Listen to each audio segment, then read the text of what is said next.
Welcome to today's webinar.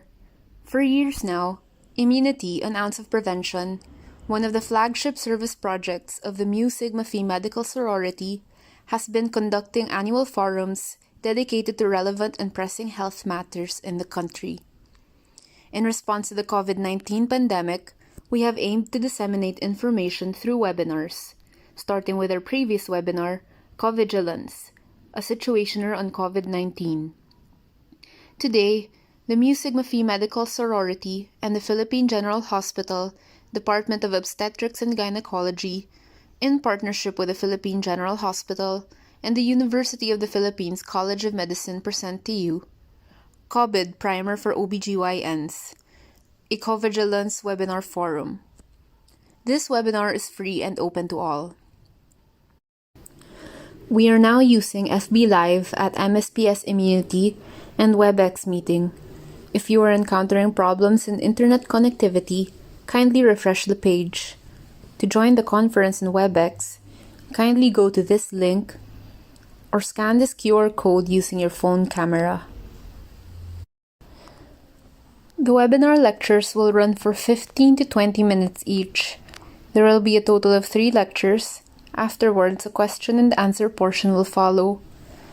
Ask questions or comment by typing in the comments box in FB Live or in the Q&A tab in WebEx.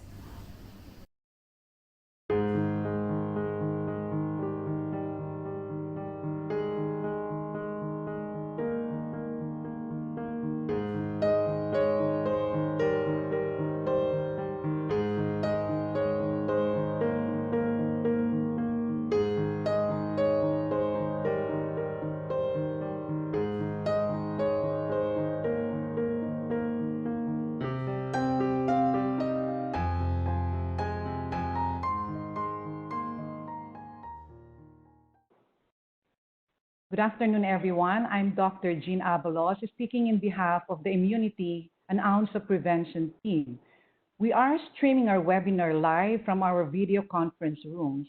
Our time now is exactly at 4 p.m.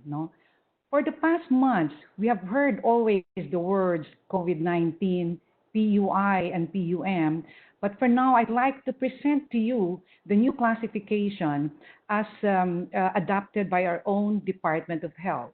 So you'd see here on your screen that what we used to call before as patient under monitoring is now considered as possible. They're asymptomatic patients, but with exposure or close contact.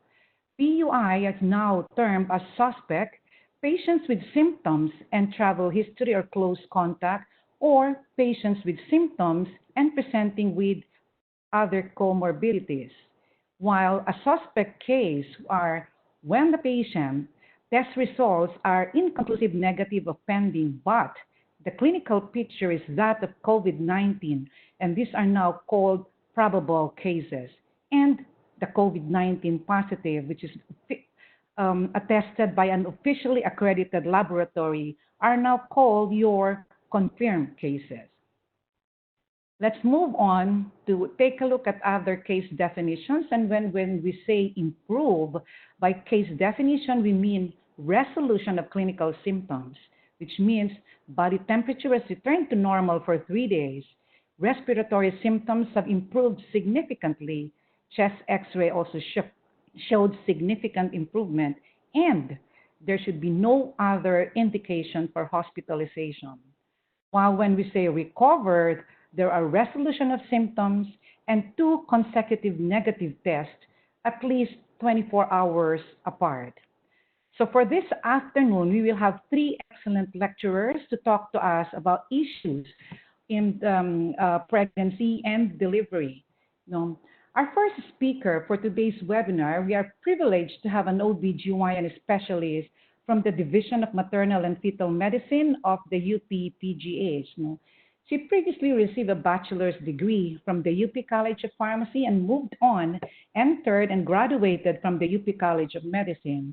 She is a fellow of the Philippine Obstetrical and Gynecological Society, a fellow of the Philippine Society of Maternal and Fetal Medicine, and a fellow of the Philippine Society of Ultrasound in Obstetrics and Gynecology. Currently, Sherry is a clinical associate professor at the UPPGH Department of OB-GYN. She's head of the Maternal and Fetal Medicine Unit of the Center for Women's Health of Manila Medical Hospital, and she is also a fellow of the International Federation of Obstetrics and Gynecology. Sherry received the 2015 SS Ratnam Asia Oceania Federation of OB-GYN Young Gynecologist Award. Ladies and gentlemen, here to give a lecture on the outpatient obstetric care during the COVID-19 quarantine period, we are so honored to welcome Dr. Sherry Ann Suplido.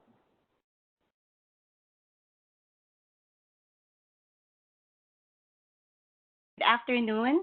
It's my privilege to lecture on outpatient obstetric care during the quarantine period.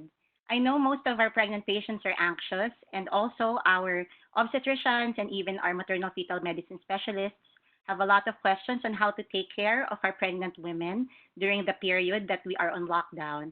So we want to ensure safety, but at the same time, we want to provide adequate prenatal care so that we can give our patients the best or the most favorable outcomes. So what do we really know about COVID-19 and its severity during pregnancy? So there are limited information or reports about the susceptibility of the pregnant woman to COVID-19. But in general, we know that the pregnant woman will experience immunologic and physiologic changes that will make them more susceptible to viral pathogens. And this is not exclusive to COVID-19. So they might be at greater risk for severe illness, mortality, and morbidity because we've seen it in SARS-CoV and MERS-CoV previously.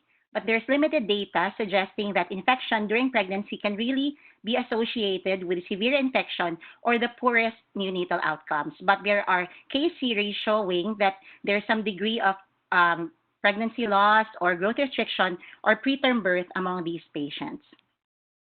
So your pregnant patient will be anxious and will be asking in the clinic what will happen to them if they have COVID during their pregnancy. Of course, Dr. Bravo later will be discussing that in detail later. So you can assure your patients that majority of them will have mild or asymptomatic. They can have mild symptoms or be asymptomatic, but around 5 to 15% of them will have severe pneumonia, or around 5% will be admitted to the intensive care unit. What is challenging for obstetricians is that some of the physiologic changes in the respiratory system of the patient may mask the coryzal symptoms of COVID-19. For example, your patients will complain of congestion as part of the nasal congestion as part of pregnancy, or even a third of your patients with allergic rhinitis or bronchial asthma will have a flare during their pregnancy. So this can mask the flu-like symptoms of COVID-19. Also, our pregnant patients are usually short of breath, so we should be able to distinguish physiologic dyspnea from pathologic breathlessness. So we know if we review our physiology, there is increased maternal oxygen consumption during pregnancy. There's some degree of delusional anemia at the latter first trimester to the second trimester of pregnancy because of the increase in plasma volume by 50%. And also, our pulmonary volumes are changed. There's a decrease in functional residual capacity, residual volume, and total lung capacity. And some of your patients will even complain of difficulty in clearing pulmonary secretions. Some would complain of gastroesophageal reflux, which can present as postnasal drip, and then they might think that they have the respiratory symptoms. It is theorized that there are immunologic changes and hormonal changes during pregnancy. And during pregnancy, we know that there is an increased expression of your anti-inflammatory cytokines, which could actually be protective against viral pathogens like SARS-CoV-2. That is why maybe majority of our patients will just present with mild symptoms. So Dr. Bravo later will be discussing this in further, but this slide just shows you how COVID-19 affects pregnancy, the fetus, and the mother, and how it compares to SARS-CoV and MERS-CoV previously. So most of our patients will really present with fever, cough, difficulty of breathing, but in SARS-CoV and MERS-CoV, they're more severe. The mortality is lower for COVID-19 compared to the previous two infections. And in terms of fetal complications, that's the same. They can have pregnancy losses, growth restriction, and preterm birth, but it's more severe in SARS-CoV and MERS-CoV. So your pregnant woman might ask you in the clinic, what is the likelihood of the baby contracting COVID-19 if the mother has COVID-19? So you can assure your patient that currently there is insufficient evidence showing intrauterine fetal infection or vertical transmission. Or she might ask you, will the baby get congenital defects as a result of the COVID-19 infection? Because there are other viral exanthems like rubella or varicella infection. If you contract it between 13 to 20 weeks of pregnancy, you can have the congenital syndrome. So you can tell them that the case reports, although the data is limited, there's still insufficient evidence of COVID-19 causing congenital defects. But there are some instances that they might have to undergo cesarean section because of non-reassuring fetal status or preterm pre-labor rupture of membranes. So most of our patients, I've mentioned earlier that they will present with mild symptoms like cough, fever, shortness of breath, but 5 to 15% will be severe, so they will present as pneumonia. So it is our job as obstetricians or maternal fetal medicine specialists that we should identify them and treat them promptly. So the Society for Maternal Fetal Medicine in the United States came up with a guidance in the outpatient obstetric care in the COVID-19 setting. This guideline was adopted by the Philippine Obstetrical and Gynecological Society, as well as the Philippine Society for Maternal Fetal Medicine. So in this guideline, they reiterate that prevention of spread should be the #1 priority. So we cannot overemphasize social distancing of at least 6 feet. If not feasible in your clinic, you should have extended dividers or other precautions. So the important thing here is that the patient, whether she's an old patient or a new patient, she should call in first to schedule her visit. And any visit that can be done by telehealth, we will be expounding on that later, should be done that way. In the clinic, there's no accompanying person, supposedly, unless they are an integral part of patient care. For example, your patient is wheelchair-borne. So any elective or non-urgent visit should be postponed. So later, I will be proposing an alternative antenatal schedule for our ambulatory care. And then you just advise your patients that they're more likely to experience mild symptoms than the severe symptoms to lessen the anxiety. So right now, we've been using telehealth or telemedicine. It's available. You have different portals. So for example, in our faculty medical, in our FMAB in PGH, we have the Qualimid Telecheck service. So you can have online services if you browse the internet.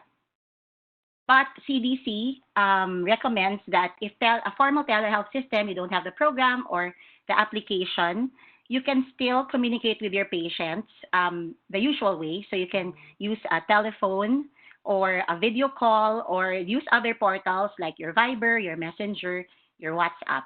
So this guideline is not only limited to pregnant patients, but to all subspecialties as well. So you tell your patients to call you first before they go to your clinic. If the patient is well, there are no complications during her present pregnancy, or even she doesn't have a poor obstetrical history, you can discuss the antenatal plan by telehealth in the first trimester. So later I'll show you the alternate schedule. But if the patient develops any symptoms or there's an extraordinary symptom in your patient, she should contact you first before going to the clinic. So this I've mentioned this earlier. There's an alternate prenatal schedule proposed by the Society for Maternal Fetal Medicine, and we have adopted that in POGS and in PSMFM. But of course, you should still individualize depending on your patient. So I'm sure the high-risk patients might be anxious. So because they know that they should be seen more frequently compared to the low-risk individuals, you tell them that the necessary care will still be provided, and the necessary antenatal fetal surveillance will still be performed even in the setting of the COVID. So what do you ask your patients when you do your video calls, your phone call, or whatever portal?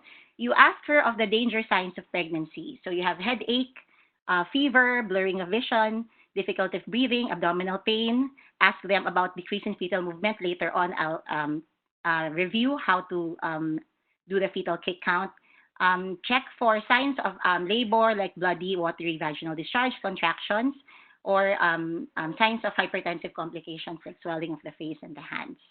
But of course, we place importance on screening for signs and symptoms of COVID during pregnancy. So you ask your patient, so she can obtain a thermometer at home for fever, cough, shortness of breath, or exposure to a known case of COVID-19. I don't think it's relevant to ask for exposure anymore because we've been on lockdown for more than a month now.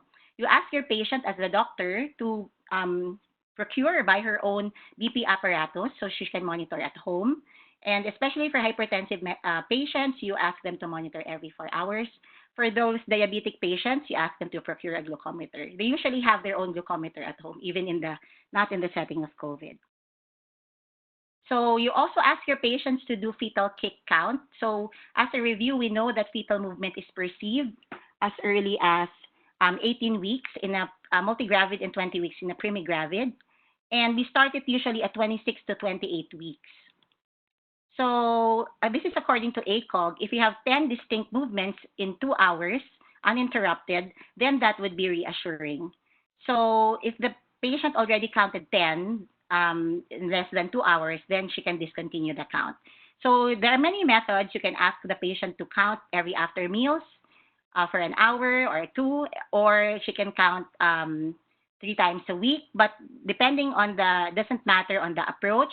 If the count is considered reassuring if she equals or exceeds the woman's previously established baseline count, and it's non-reassuring, and it's the patient is warranted to call you if there is decrease in the fetal movement.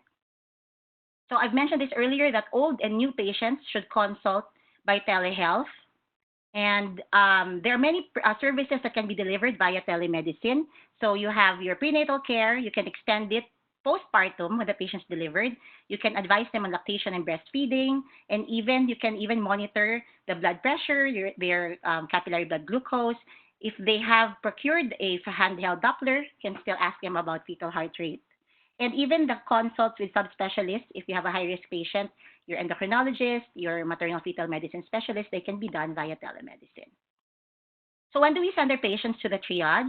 If they present with flu-like symptoms that I mentioned earlier and fever, you should ideally have elicited this by telehealth so that they won't have to go to the clinic anymore. You can call the ER triage and send your patients there, because if the patient is symptomatic, they might not be able to go inside the clinic so as not to expose your well patients. So Ma'am Sibyl later will be discussing on testing, but pregnancy alone in the setting of new flu-like symptoms is sufficient to warrant COVID-19 testing. So if you have pregnant patients with respiratory symptoms, they're really best triaged via the telehealth. So in your clinic, you can place visual alerts, signs, fact sheets, posters, stressing on hand hygiene and cough etiquette. You ensure that the supplies are available, of course, your tissues, hand soap, your trash cans, your alcohol, and ensure that face masks are available even for your patients. So create an area where you can physically separate your patient at least 6 feet apart. So if your facility lacks a waiting area or your clinic is small, you can ask your patients to wait outside in the vehicle if this is applicable to minimize exposure. So this is, I've been talking about the suggested alternate antenatal visit schedule. So before this, if you're following the WHO, you should have 8 visits. And if you're following Williams Obstetrics, then you will have visits monthly from the time that she detects that she was pregnant until 26 to 28 weeks, every 2 weeks thereafter, and then weekly at 36 weeks until delivery. But we're proposing that if the patient is less than 11 weeks, all visits should be done by teleconference. And you ask the patient to come in for a visit at 11 to 13 weeks. This is a good age of gestation because at 11 to 13 weeks, you can also perform your ultrasound for dating the pregnancy. It is at this time that the crown rump length best approximates the gestational age of the patient, and the window for error is only 4 to 7 days. Apart from dating the pregnancy, knowing that the pregnancy is intrauterine, or the viability, of course, of the pregnancy, you are also able to screen for fetal aneuploids by measuring the knuckle translucency and check for the absence of the nasal bone. At this time, you can already prescribe your prenatal labs for your patient. And then you skip the 24 weeks and go to 20 weeks so that you can check the patient and do a gross survey of fetal anatomy. The next visit would be at 28 weeks. The patient's already in the third trimester. This is to give your TDAP as well as um, already check for the results of the laboratories. Although you can do telehealth in between and the patient can just relay to you her labs. At 28 weeks, you can check for the result of the oral glucose tolerance test. So at 32 weeks, the patient comes back. She's already in the third trimester. And it's best to see them at 32 and 36 because you want to check for any signs of growth restriction. You can do this by just doing the fundic height. And if you feel that the baby is small, you can perform an ultrasound. And then the next one would be a term so that you can perform an internal examination. So I've been mentioning about ultrasound, and generally for ultrasound, this is the Philippine Society of Ultrasound and OB-GYN guidelines. We all just do ultrasound, limiting it to emergency cases. So if it's in the first trimester, if you want to rule out abortion or ectopic pregnancies. For the second trimester, we perform it if ruling out placenta previa. And if there is some degree of fetal compromise and you have to do your Dopplers or your biophysical profile for decrease in fetal movement, then we can perform it. But this is generally limited to obstetric emergencies. So like when you're seeing your patients at the ambulatory clinic, they should be triaged well. We should ask for signs and symptoms. They should wear masks. The scanner is in complete PPE. And then they practice social distancing. And in the event that you have a confirmed COVID patient with mild symptoms not admitted and she's being referred for an ultrasound, there should be a separate room dedicated for these patients. So I've mentioned that the scanner should be in complete PPEs. Later on, I'll show you. There should be a plastic barrier separating the patient and the scanner, which should be disinfected with each scan. The bed as well is covered with a disposable mat or a plastic cover, which is also replaced after each patient. The patient must wear a mask at all times, and she should cross her arms over her chest to avoid touching the bed. So this is an example of a level 3 PPE for antenatal visits and scans. The sonologist is wearing goggles, and then the face mask, a protective gown, surgical gloves. She can also wear boots and head cover. So this slide only shows you that apart from doing your dating scan, your anomaly scan, and growth scans for patients who are high risk, meaning they have medical comorbidities that can cause uteroplacental insufficiency, then you can perform additional scans. So for example, these cases would be diabetic patients, hypertensive complications in pregnancy, higher order gestation, or those with autoimmune disease.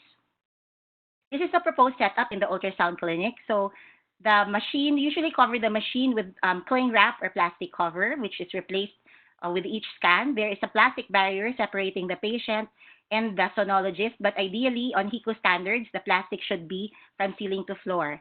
And then the bed is covered with plastic as well. That is discarded accordingly.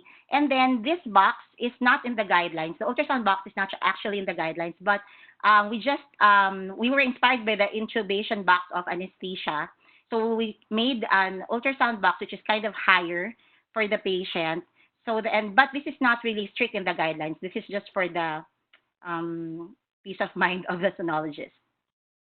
So as regards non-stress tests or other fetal surveillance tests, so they're limited only, you perform them only for those with real fetal compromise like growth restriction. And so for lower risk patients, you just perform fetal kick count. So this is the busy slide, but like the slide for your high-risk patients, the Philippine Society of MFM also proposed scheduling your non-stress test together with your antenatal fetal surveillance, your biophysical profile, additional tests for those with high-risk pregnancies. So if you can see here, these pregnancies are those complicated with preeclampsia and antiphospholipid antibody syndrome and diabetes. So this is adopted from the American College of OB-GYN. Dr. Bravo will be discussing this in detail later.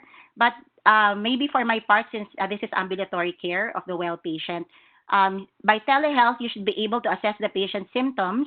So this is fever of more than 38 with cough or difficulty of breathing or gastrointestinal symptoms. If they, by telehealth, by the phone call, they don't have the symptoms, then they can receive the routine prenatal care, which is actually the alternate schedule. If they present with any of these symptoms and they are, regardless of severity, whether it's mild, moderate, or severe, you can call the ER and send your patient to the triage so that she can be assessed well and see if she needs further testing. So these are my references. And thank you very much for listening. Please wear your PPEs and take care. Thank you so much, Dr. Suplido, for that informative talk. For all you know, this novel way of doing our antenatal care will be the new norm in the months or even years to come. Our next speaker at today's webinar is currently the Chief of the Division of OB-GYN Infectious Diseases, Department of OB-GYN at the Philippine General Hospital and the Manila Doctors Hospital. And she is also the Vice President of the PIDSOG, Philippine Infectious Disease Society in Obstetrics and Gynecology. She received a bachelor's degree from the UP College of Pharmacy and then moved on to the UP College of Medicine. She was a former member of the POG's Committee on Hospital Accreditation for Service, Committee on Non-Legislative Affairs, Committee on Community Service. At present, she is a board member of the AOGYNE, or the Asia-Oceania Research Organization in Genital Infection and Neoplasia. She is also an active member of the POG's Committee on Immunization for Women and the Committee on Reproductive and Developmental and Environmental Health. She is an awardee of the Dr. Rosario Isidro Gutierrez Annual Research Grant in 2020. Here to give a talk about the management of a pregnant COVID-19 patient, we are honored to welcome Dr. Sybil Lizan Bravo.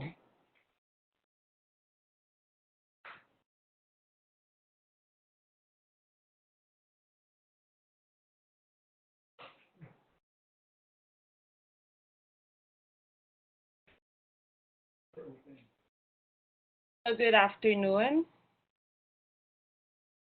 This is Sybil Bravo, and the topic for me is management of pregnant women with COVID infection. So as you recall, we have been doing this on around a month ago, and as we have mentioned, the current knowledge is that this new virus would have the same presentation as the SARS-CoV that we had around 10 years ago. But now, let me just have a quick review on the presentation of a series of pregnant women with SARS-CoV-2 infection. As I have presented a month ago, this is the first series that we had. This is a series of Chinese women who had the infection. They delivered mostly by cesarean delivery. But take note, most of the women had just mild infection. And for all the babies who were tested for the virus, they all turned out to be negative. And as yet, there's no evidence yet of vertical transmission. So at this series, there was around 42% preterm delivery rate. And from that series again, they concluded that vertical transmission is low, as evidenced by the negative results for the COVID virus in tissues such as the placenta, amniotic fluid, cord blood, and other infant specimens. So at that time again, breastfeeding was strongly discouraged. But later we'll see the improvements that the various authors have seen with current experience. With more recent cases, let me now present to you a more recent case in New York City that we know is the epicenter of the viral infection in US. This series was a review of 43 patients last March, wherein they noted that among pregnant women, asymptomatic infection was quite high. So in this series, around 14 out of the 43 patients were asymptomatic, on routine PCR test. but around 71% became symptomatic during delivery.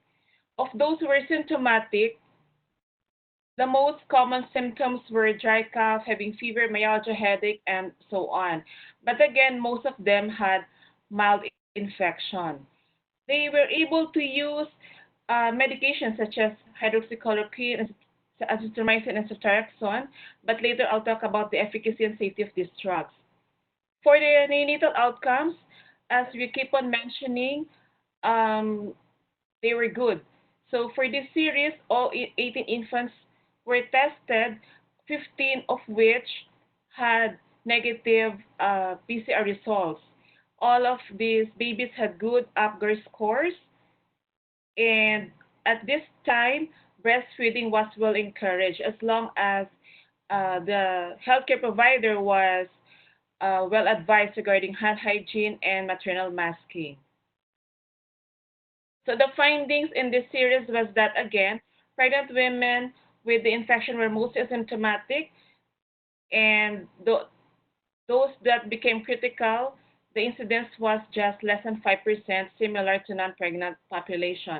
The clinical implications for this series is that universal testing is very, very important as it allows asymptomatic to identify asymptomatic patients and of course do isolation precautions. Identifying these asymptomatic women would also allow us to preserve our PPE supply, especially now with the increase in infection rate and the concern among healthcare providers that um, we are lacking now of PPE supplies. And of course, we always consider COVID-19 infection as a differential in women with perinatal or respiratory complications. And of course, the authors concluded that universal testing of all women in labor would be able to allow us to give the best practices among our patients to protect their infants, their families, and of course, to provide healthcare worker protection. A more current series, now this time, again, among pregnant women that would emphasize the need for universal testing for the infection was conducted. These were women were admitted between March 22 to April 4 in US. So for this series, all pregnant women admitted at this hospital, so there's around 215 pregnant women were screened on admission for COVID-19 symptoms, whether they were symptomatic or not. So around the majority of women had no symptoms on admission, as you see, around 211 out of 214 were asymptomatic. And it turned out that around 29 of these women, or around 13.7%, turned out to be positive for the infection. But take note on my last bullet, 29 out of these 33 patients who were positive for the infection were asymptomatic on admission. As you see in this pie graph, it's very alarming because majority of the patients who were positive for the infection were without symptoms. So they have no fever, they were not in preterm labor, they have no cough or other symptoms such as myalgias. So 3 out of these 29 women, or 10%, had fever before postpartum discharge. And 2 of these 3 patients received antibiotics for presumed endomyometritis, or some women also received antibiotics for presumed intraamniotic infection. One patient even had a swab that was negative on admission, but she became symptomatic postpartum, and repeat testing 3 days postpartum revealed positive results. So again, this undermines, or rather, this emphasizes the need for testing among our pregnant women, especially the emphasis on doing routine testing. So the potential benefits again of universal testing are as follows. Again, as we have mentioned, you have the ability to isolate these patients, and of course, um, you you can advise the pediatric team, the anesthesia team, as well as the nursing staff, and especially, you could we will be guided on the use of PPE, and of course, it provides opportunity to protect both the mother, her family, and the healthcare workers. Let me now share with you our own PGH experience. So since we were declared as a COVID hospital in PGH last March 23, We had a total of 5 patients. This is combination of OB and GYNE patients, 4 of which are obstetric cases and 1 GYNE. So it might seem that we have lesser patients, but don't worry, we delivered a lot of patients, just that these were our COVID confirmed cases. So 2 of these patients already delivered. The most common presentation, they had cough, fever, malaise, and pneumonia on chest x-ray. They were all treated with antibiotics for the pneumonia. 2 women were given hydroxychloroquine for moderate disease, and all of these patients are actually stable now. 2 women delivered already. Um, One had poor neonatal outcome. The baby was initially intubated, but now the baby was extubated 2 days ago. And for these women who already delivered, both tests for the baby were negative for coronavirus. So for the 2 that are as yet undelivered, they are now, one is with twin pregnancy. She is on her 30 to 31st week age gestation with twin pregnancy, and the other is around 31 to 32 weeks for the cesarean section. So we have yet to see the outcome of their pregnancies, but for now they are both stable and they have normal fetal well-being status. For the gyne COVID patient, she was an intra-department referral presented with diarrhea, and on examination and further testing, she also had amoebiasis, but now she's stable. So let me now run through the guidelines. First, from the Maternal Fetal Society, from the Maternal Society of Maternal Fetal Medicine.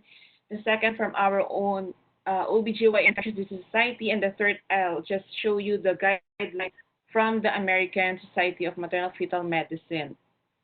So from the Maternal Fetal Medicine, our local society, as was mentioned by Dr. Suplido, in general, most pregnant women will only experience mild to moderate symptoms of the COVID infection. Symptoms such as pneumonia and marked hypoxia can also occur in pregnant women, and of course, they should be addressed.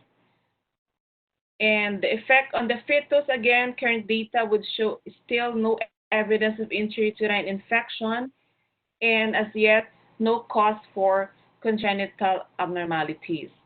Interpartum care, the same precautions would again exist. Droplet contact precautions are used, and use of N95 respirators should be reserved for aerosol generating procedures. And of course, we should limit the number of healthcare professionals with the patient, especially in the isolation area. Interpartum fetal monitoring again should be considered.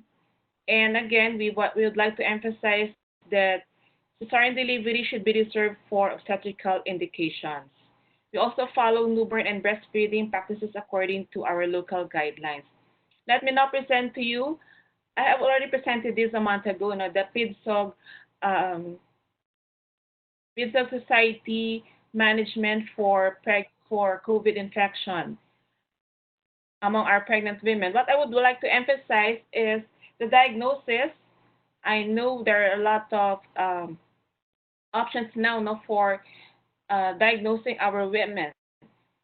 I would like to emphasize that the most reliable still is doing the PCR test. So that's your nasopharyngeal plus a throat swab for detecting the virus. With antibody test, let me just quickly run through this graph showing you that the IgM antibody would start to show on the 5th to 7th day of infection. And as such, doing antibody test as screening tool for COVID during the first in days of infection would not be that accurate or sensitive. And even our own, of course, the Department of Health, local DOH, would like to emphasize that doing the antibody test is not enough to diagnose COVID infection. It has to be in conjunction still with your PCR determination. And this is our own NIH PCR test, and it was done by initially, produced by Dr. Destura. It's a PCR-based testing kit that we are proud to say results come out very quick.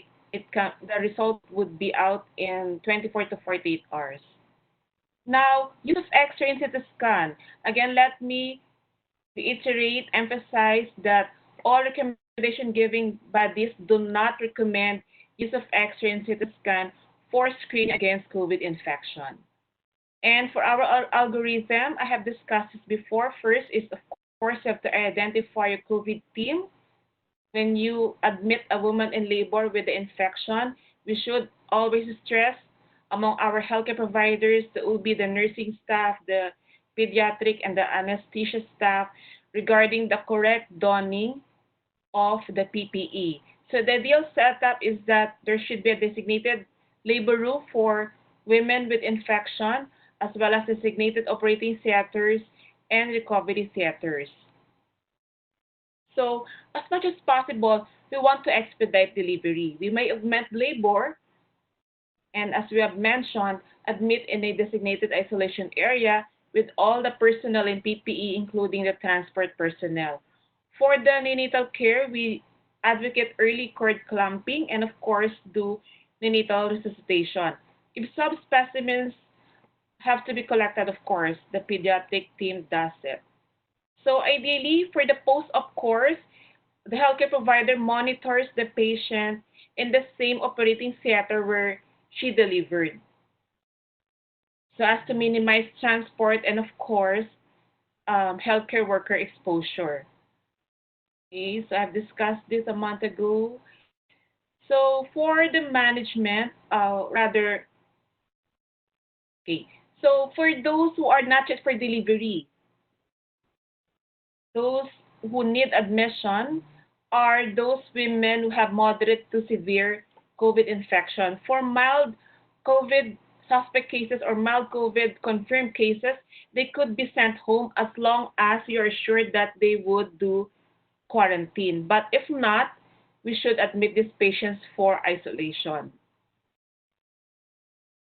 So as I have mentioned, we do only cesarean delivery for obstetric indications, or if you believe that the patient is severe or in critical condition, that delivery of the pregnancy or the fetus would be of much benefit than incurring more risk, then we could do cesarean delivery.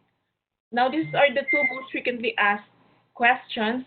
Who among these patients did admission? As I've mentioned, those with moderate to severe disease with the following signs and symptoms: increased RR, decrease in oxygen saturation, and of course, those with respiratory failure.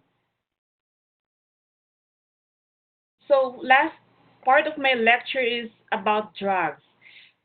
Well, let me just reiterate that as of current time, there are no proven treatment regimens that are effective in treating COVID infection. Let me just run through the different drugs that you keep on hearing on TV, on news, that are well used, or rather repurposed for COVID infection. The first of which are your antimalarial drugs, chloroquine and hydroxychloroquine. They are immunomodulatory, then immunosuppressive, causing increase in pH levels in the lysosome that would lead to autophagic degradation of the cell, thus preventing viral cell fusion. So the most experienced with these drugs are among, of course, your patients with immunosuppression. But about more than 10 years ago, this group of drugs was also used in treating SARS, the initial coronavirus SARS infection, and they have seen some success.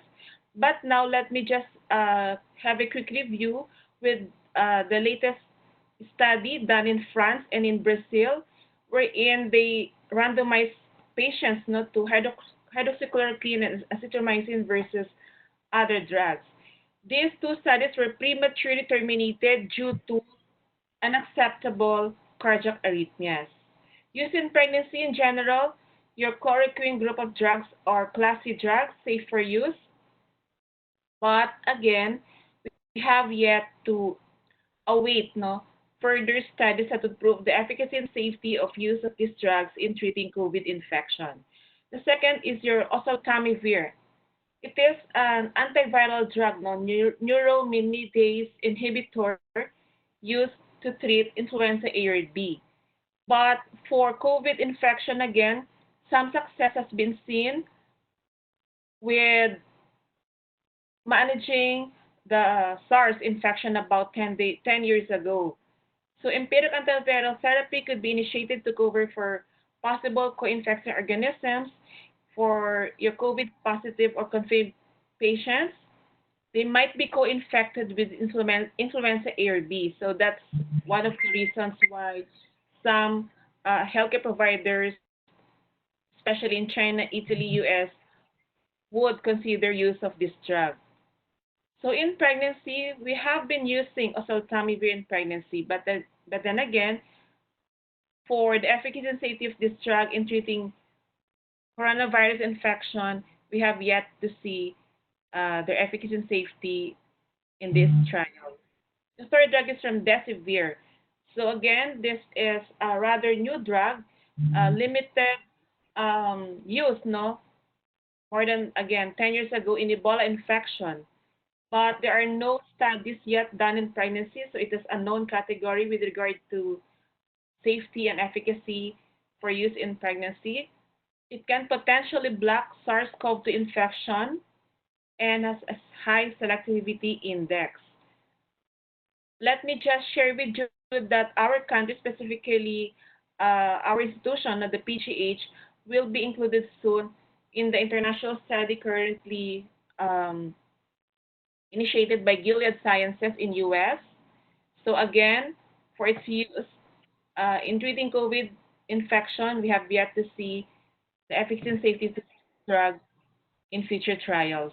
For this interferon, we know it's a biologic response modifier. It's a cytokine modifier, limiting the production of your interleukins, specifically interleukin 6. So it is a category C drug. It was initially indicated for treatment of chronic hepatitis B and C. So again, this drug has limited data not to suggest use in pregnancy. And as yet, we have to see the efficacy and safety of its use in SARS-2, or rather SARS-CoV-2 infection. Of course, there's steroids. We know that steroids are very, very useful because of the inflammatory effects, including those in sepsis or those with suffering from inflammatory conditions. But then again, we have limited experience with use of steroids and COVID infection. So we have yet to see the effect in various trials. The 6th and 7th will talk about vitamin C and zinc as supplement to probably prevent or treat COVID infection. So let me just emphasize that it can shorten the duration, no? As evidenced by this limited trial, a meta-analysis done by Hemila showed that vitamin C can shorten the duration of mechanical ventilation by around 20% among patients needing ventilation for more than 24 hours. But as a precaution, the upper limit of vitamin C is just 2 grams per day. So there have been studies that have included vitamin C or ascorbic acid in their treatment regimen, and as yet we have to see the success of this particular vitamin. With regard to zinc as a mineral supplement to augment the effects of COVID infection, again, there's limited experience.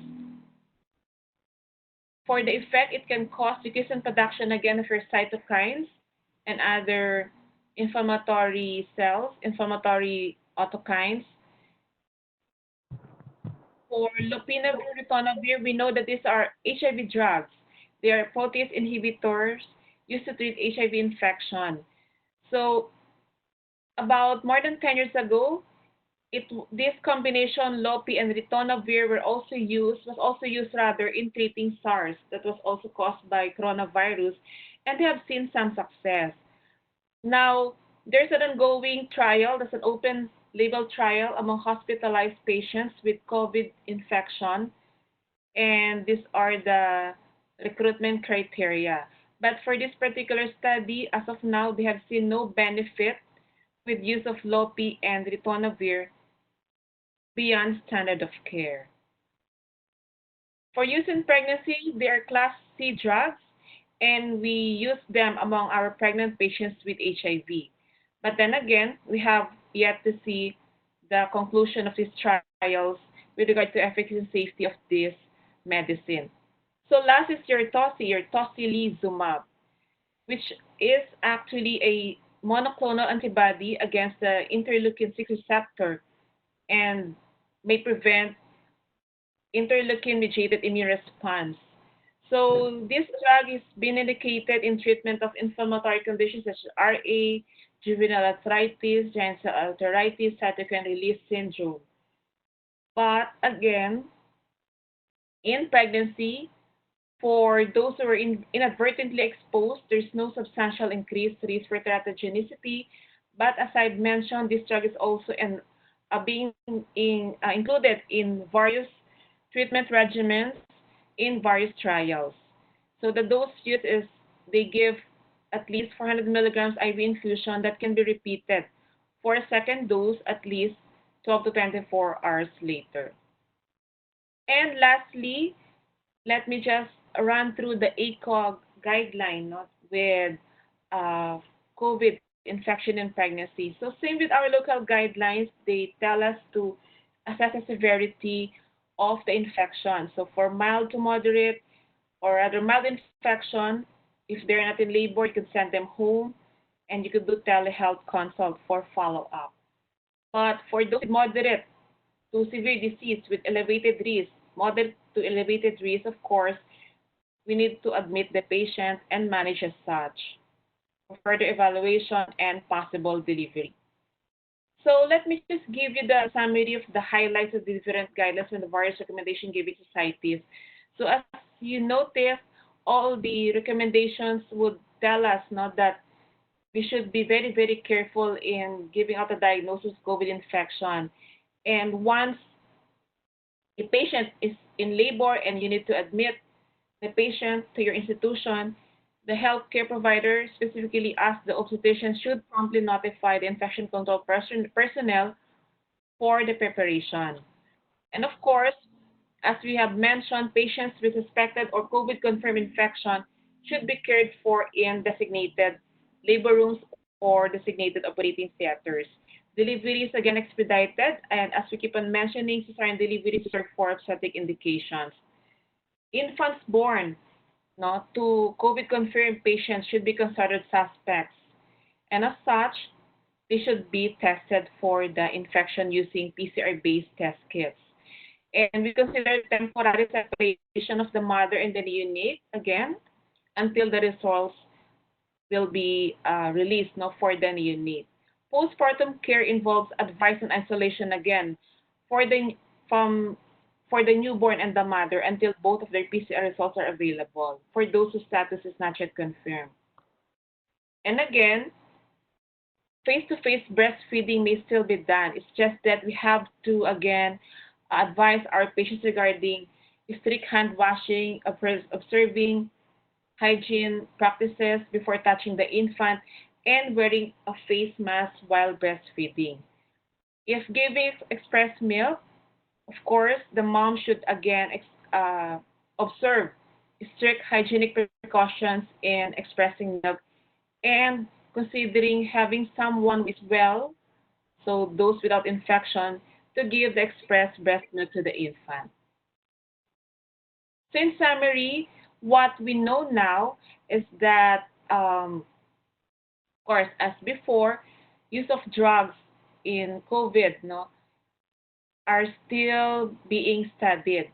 And for some good news again, our country will be included in global drug trials, but there are no trials yet in pregnancy.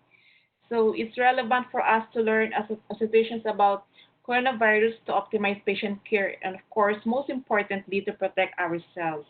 As data will accumulate on this infection among pregnant women, we will acquire new information and, of course, we'll be able to update and share our knowledge. So again, limited scientific evidence on the severity of this illness among pregnant women will tell us that most of our pregnant women with the infection will exhibit mild cases, mild symptoms, or they will have mild infection.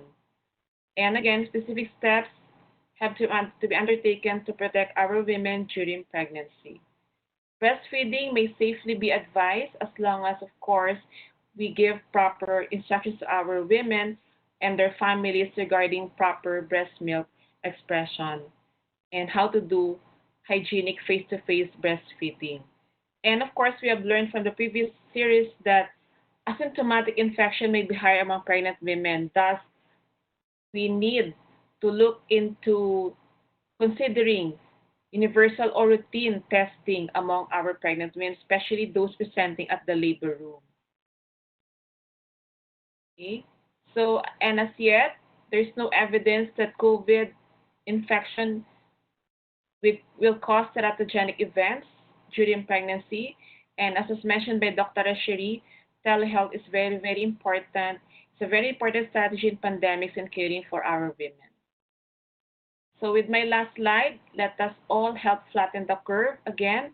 This would, again, with the burden in healthcare system that will be overlooked beyond its capacity, more healthcare workers will be infected. And as such, again, we need to practice quarantine. That ends my lecture. Thank you very much for listening.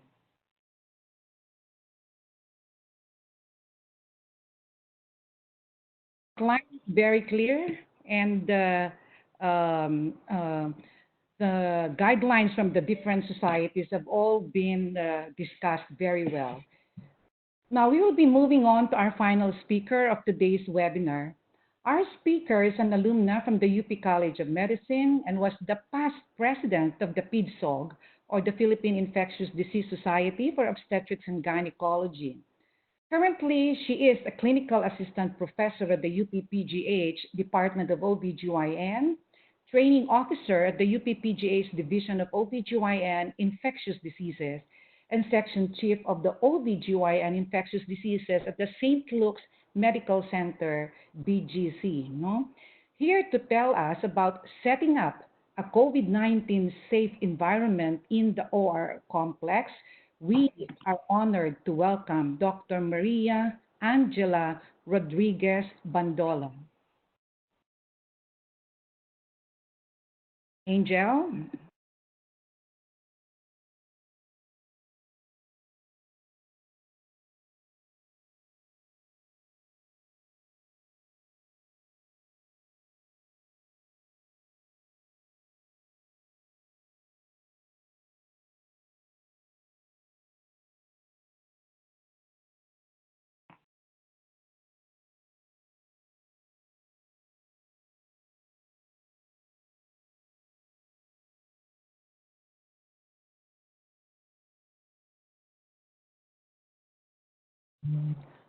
I think one of the issues that we still do not know so much about will be how to set up even our delivery room, our operating room. And Angel is going to teach us about all of this now.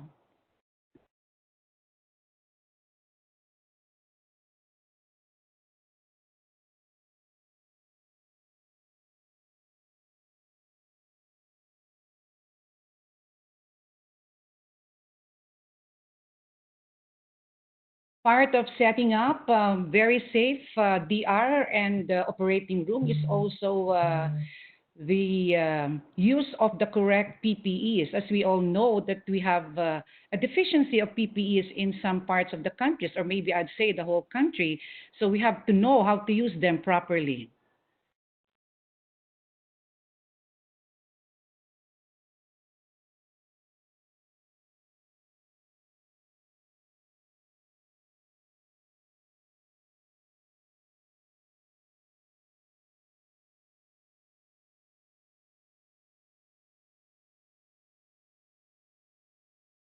As mentioned earlier by, oh, I think I see Angel. Angel, are we good? As, yeah. As mentioned earlier by Dr. Sibyl Bravo, it is very important that in our delivery room or our operating room, we have a specific COVID area, a specific COVID team, and donning and doffing process should be practiced.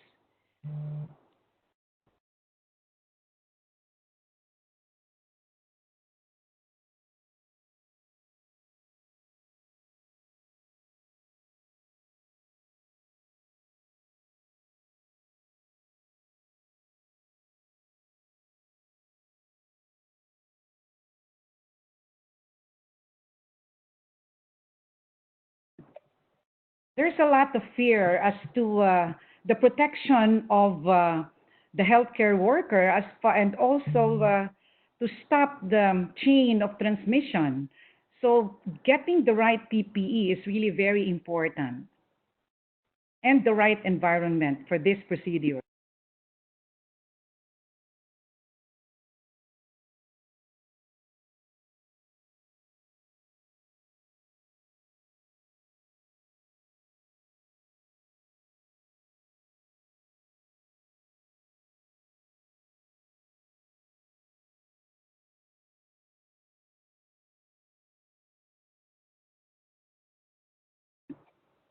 I think one important aspect also about PPE is will be for us to be self-sufficient, no?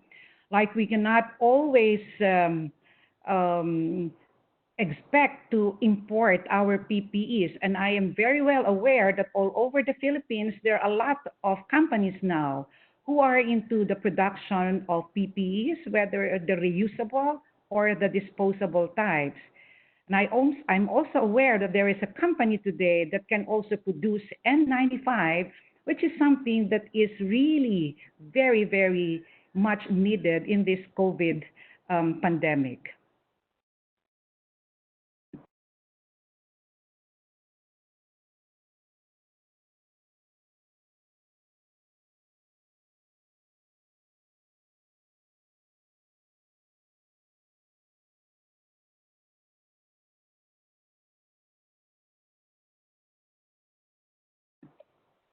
What is important about donning and doffing is not really just looking at the steps. No, it is very important for every area to simulate the process because as you can see, the process is quite complicated at the first time, no? But the moment you keep doing the process, it becomes second nature. So the donning and the doffing becomes very automatic, no?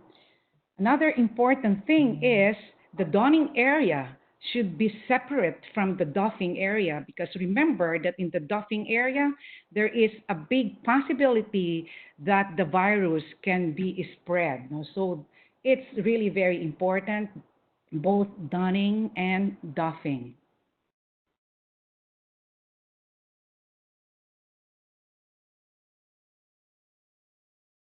Well, at this time, um, I think we're having a little problem with Dr.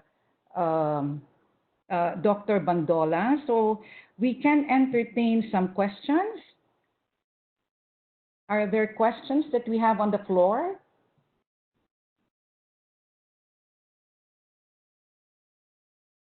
Maybe I can start with a very interesting topic that Dr. Bravo mentioned earlier about the universal testing of all patients. No, how do you go about doing the universal testing, Dr. Sibyl? The Yes, timing. ma'am. Mhm. Universal testing, we still use the PCR-based test kits, such as the one that is the UPNH test kit and, of course, the RATM-based PCR test. It's still the nasopharyngeal swabbing plus a throat swab. So this have to be collected in enclosed or rather designated swabbing booths or tents or offices.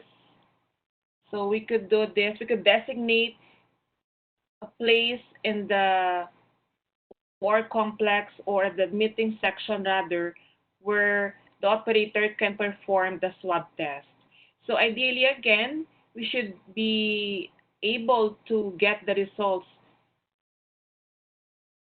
In a short time, in right? first time, yes. Ideally, 24 to 48 hours, the results should be out. But Sibyl, what if they'd say that, we're having issues about the number of testing that we have for your RT-PCR? Would you say that there is also a role for the use, for example, of your rapid antibody test, especially the use of your IgG? Okay, ma'am. As we have shown earlier, the earliest time that there would be IgM, no, first one is the IgM antibody production, would be around, let's say, the fifth to seventh day from infection. And as such, the danger to use of this antibody test, well, it's not really rapid as you call it, is that you might miss those in early stages of the infection. Whereas the PCR, since it's of course reverse polymerase chain reaction, it could detect, no, the viral particles as early as from the first day of infection. So it's more specific, it's more accurate. But if you have a patient who has been symptomatic, let's say for a week now, and you do Yeah. your antibody test, chances are, of course, you will detect both your IgM or and IgG antibodies. On the second week, most of the time you'll also be able to detect as well the IgG antibody. So the antibody testing would be more useful in surveillance testing, not really as primary diagnostic tool Hello? for detect COVID infection. Mm. Can you hear me now? Oh, Angel. Angel is there. So thank you so much, Sibyl. Then we'd move on towards setting up the safe environment in the delivery room and the labor room. And to lecture to us will be Dr. Angel Bandola. All right. So good afternoon, everyone. I'd like to thank the previous two speakers who delivered excellent talks on their respective topics. Now, my job this afternoon is to concretize these infection control recommendations and to apply it in the obstetric setting. Okay, before we begin, I'd like to pay tribute or take a moment to recognize our mentors and colleagues who have succumbed to the disease early on in this pandemic. To date, there are more than 250 healthcare workers who have COVID-19. Most of them are still battling with the disease as we speak, and fortunately, we've had a number of recoveries as well. So I've been tasked to discuss how to set up the obstetric delivery room complex for COVID patients. Now, these are four overarching principles that we have to keep in mind all throughout this lecture. No? So the goals would be to minimize the virus transmission and to be strictly compliant with infection control guidelines in the hope that we protect the healthcare workers and provide quality care to our patients using the resources that we have without compromising safety. Now, let me just say that these are unprecedented times. We have limited data to work with, and we don't have any templates to copy from. So most of these recommendations are culled from information from previous outbreaks and basic infection control principles. So we'll go through this afternoon using this outline. We'll talk about the best way to triage our obstetric patients, the use of personal protective equipment, the actual ORDR complex, and some legal considerations that we have to consider in the practice or in carrying out the care for COVID patients.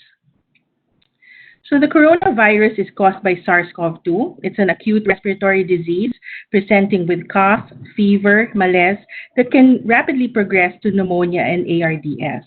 As OB-GYNs, we may catch patients in any of these stages. So like what Dr. Bravo had previously mentioned, majority of the obstetric population would present in the asymptomatic phase. So usually in the incubation period, they could be asymptomatic, which could last for 3 to 14 days. No?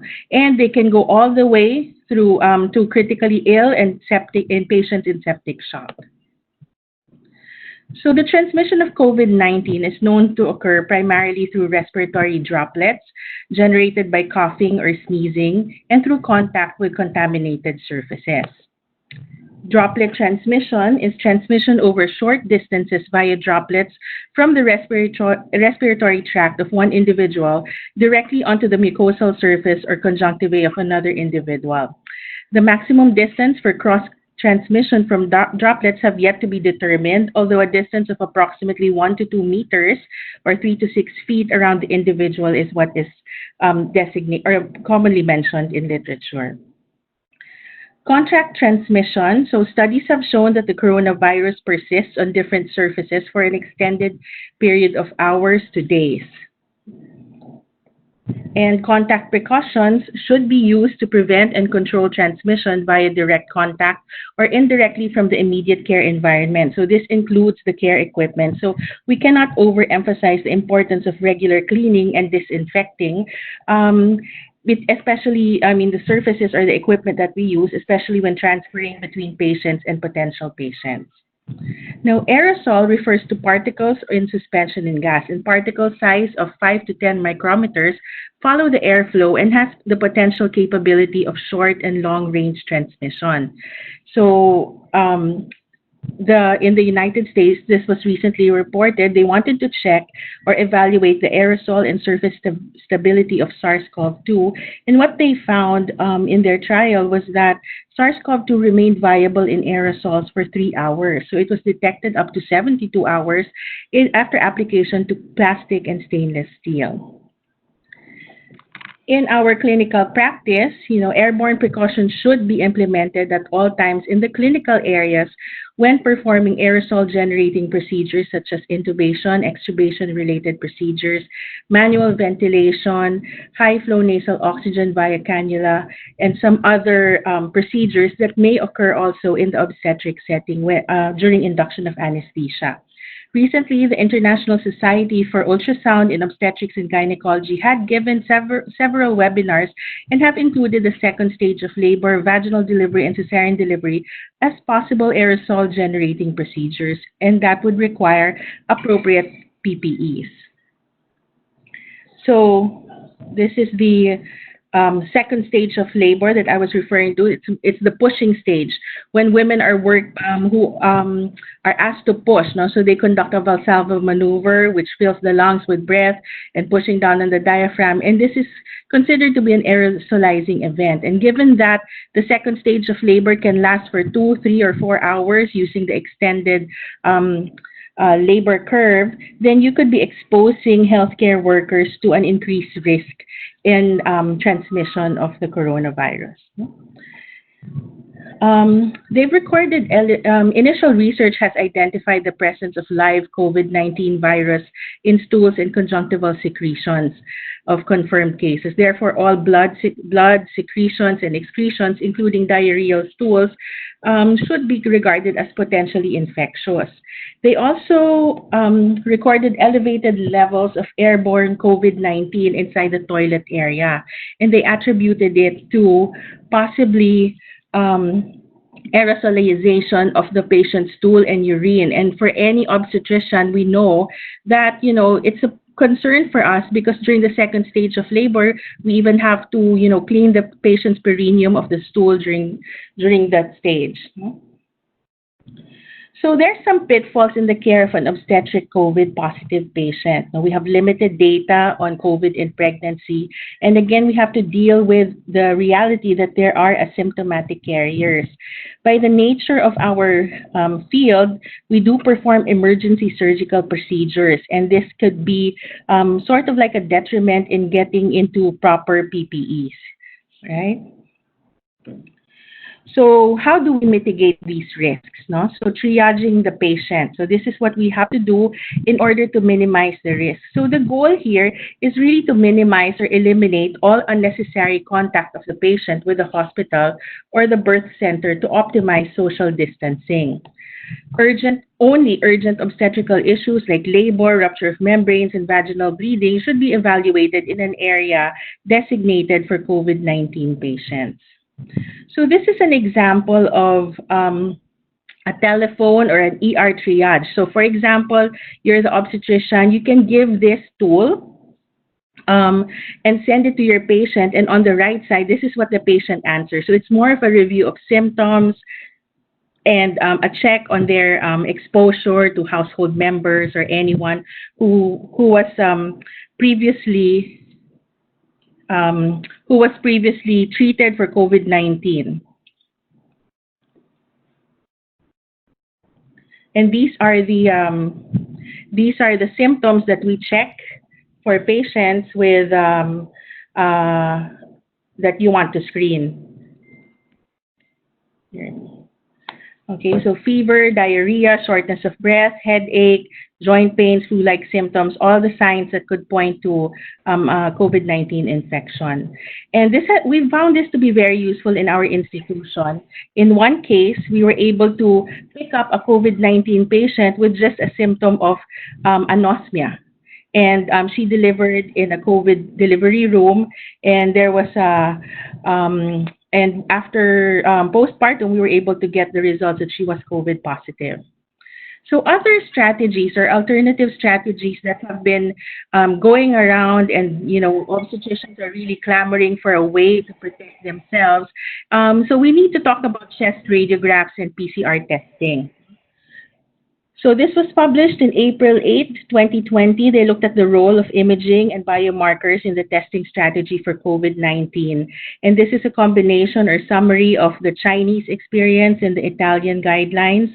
And what they found, the Chinese used both chest X-ray and CT scan in combination, though, with RT-PCR for screening and monitoring of disease condition. Now, from the Italian guidelines, chest X-ray or chest CT was suggested for stable and unstable symptomatic patients, but was found to be of no value for asymptomatic patients. The WHO also concurred with this recommendation and said that these techniques to be used as sole first-line diagnostic tools should not be used. Similarly, another article published in April 7, 2020 did not recommend the use of imaging as a screening tool. However, because of the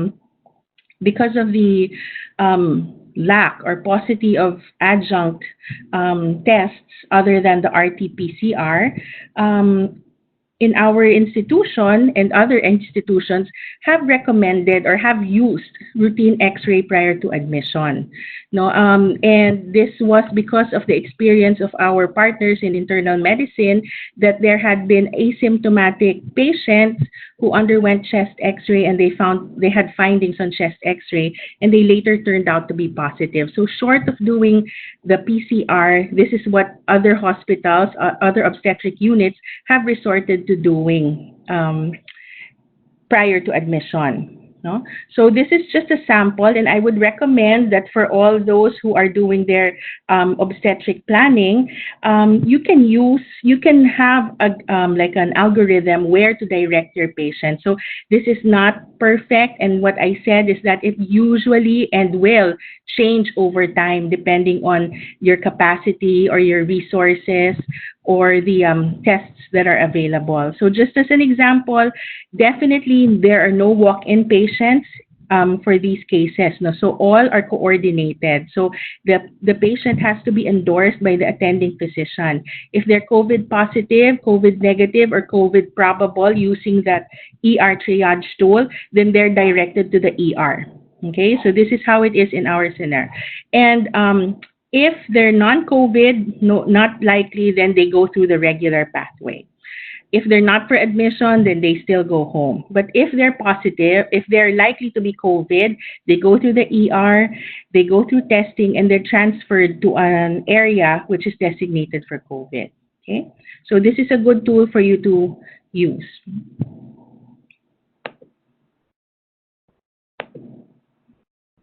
Okay, so this is also the article that Dr. Bravo mentioned earlier. This was published in April 13, 2020 at the New England Journal of Medicine. And what they found was very interesting. No? So 4 patients were symptomatic and turned out to be COVID positive, so that's fine. And these were a study of 215 pregnant women who were admitted in New York. And but what was alarming was that there was a 13.5% positive rate of COVID in asymptomatic pregnant patients. No? And they found that these patients were asymptomatic on admission, but 3 developed fever postpartum.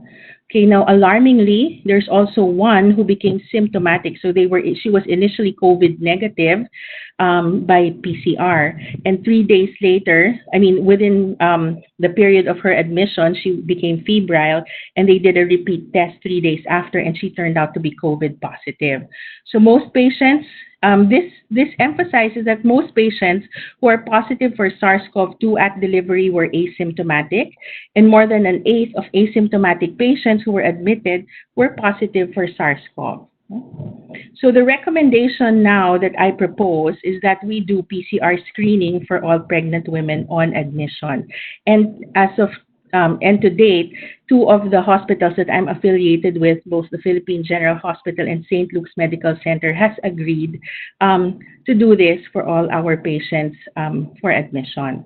So the guidelines for implementation of this screening would be to follow. Now, we'll talk about how the flow chart would be for these cases. Some other recommendations is that if your hospital allows their relatives to be with the patient who's giving birth, then you have to limit to one support person. No, you cannot have children inside the labor and delivery room, and you really have to minimize the movement of women from one care area to another. So we move to personal protective equipment. No? So personal protective equipment, or PPE, is clothing or equipment designed to protect workers from the risk of injury or illness. In this situation, we're talking about the use of face masks, gloves, eye protection, protective gowns, clothing, covers, and boots. No? Now, we have to remember PPEs reduce but do not eliminate the risk of skin and clothing contamination with pathogens among healthcare workers. So just some general recommendations. I share with you the infographics generated by both hospitals that I'm affiliated with. So for women with long hair, it's recommended to keep it away from the face and keep your cell phones in Ziplocs or containers. No? We've divided the Philippine General Hospital into COVID area zones depending on the presumed air contamination. And the red hot zone would determine whether you use level 3 or level 4 PPEs depending on how long you stay in that zone. So for the lowest risk areas, like accounting, billing, we recommend that our healthcare workers and patients wear surgical masks and alcohol and hand hygiene. Low risk areas like the OPD clinics, ECG, ABG, and the non-COVID-19 wards, we recommend surgical masks, goggles or face shields, and hand hygiene. We move towards the moderate risk areas like the COVID-19 triage, the OPD clinic, and the UP Health Service. So also when performing moderate risk activities like doing chest x-rays, then it requires level 3 protection PPEs. The OR, so the LCB OR and the other operating theaters, the ICUs, and high risk, and when performing high risk activities, level 4 PPEs would be recommended. So this is a visual guide for donning and doffing level 3 PPEs. Now, it's very good and useful to have this in the areas where your PPEs are. This is for level 3, and this is for level 4. So the stepwise approach. And this is a picture of Ward 1 and Ward 3 donning and doffing stations. Note that we have a safety officer there to make sure that you're adherent to the guidelines in terms of how to put on and remove your PPEs. So this was a picture shared by one of our colleagues in Calamba Medical Center where they showed the guide, no? And they segregated already the PPEs in different bins. Now, why is it very important? Now, sometimes if you use complete PPEs, you sort of get complacent or you get reassured that you're protected because it's really one of the most visible tools in preventing the spread of infection. However, on a study done and published in 2015, they found that there was a 46% frequency of contamination of the skin and clothing during doffing, now during removal of the glove and gown, and 70% was due to incorrect technique in terms of removing these gowns. Now, in one hospital, they did educational interventions, which included video presentations and demonstrations and practices, and they found that this reduced the risk. So you cannot have enough donning and doffing simulations. No? And these are visual aids to show and to document that there really was contamination after donning and doffing. So these visual aids were very helpful in emphasizing that patients and that healthcare workers should use PPEs properly or remove PPEs properly. Conservation of PPE. So you just have to be wise in using your PPEs. You have to restrict the doctors or the healthcare workers that would see the patient. Another strategy would be to bundle as many tasks as possible in one visit so you can conserve your PPE. So, for example, you do vital signs, you administer medications at the same time and get consent for procedures at the same time. And reusing and recycling of PPEs can be a totally different lecture altogether because there's a whole lot of evidence on these cases. No? Okay, so we go to the delivery room setup. No? So obstetric patients have multiple interactions with the healthcare system and eventually they'll get admitted. So we really have to take steps in preparing our OR-DR complexes for these patients. Now, your DR complex plan should take into consideration the current infrastructure that is there, your resources, the volume and the nature of the patients, and the overall capacity in handling obstetric cases. Now, it's advised that you develop a designated COVID operating room or area.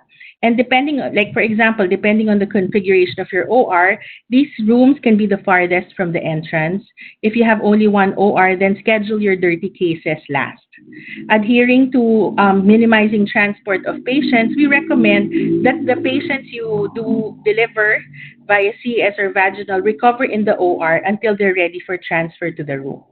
Note that it's rapidly evolving, so you'll have to reevaluate your systems frequently.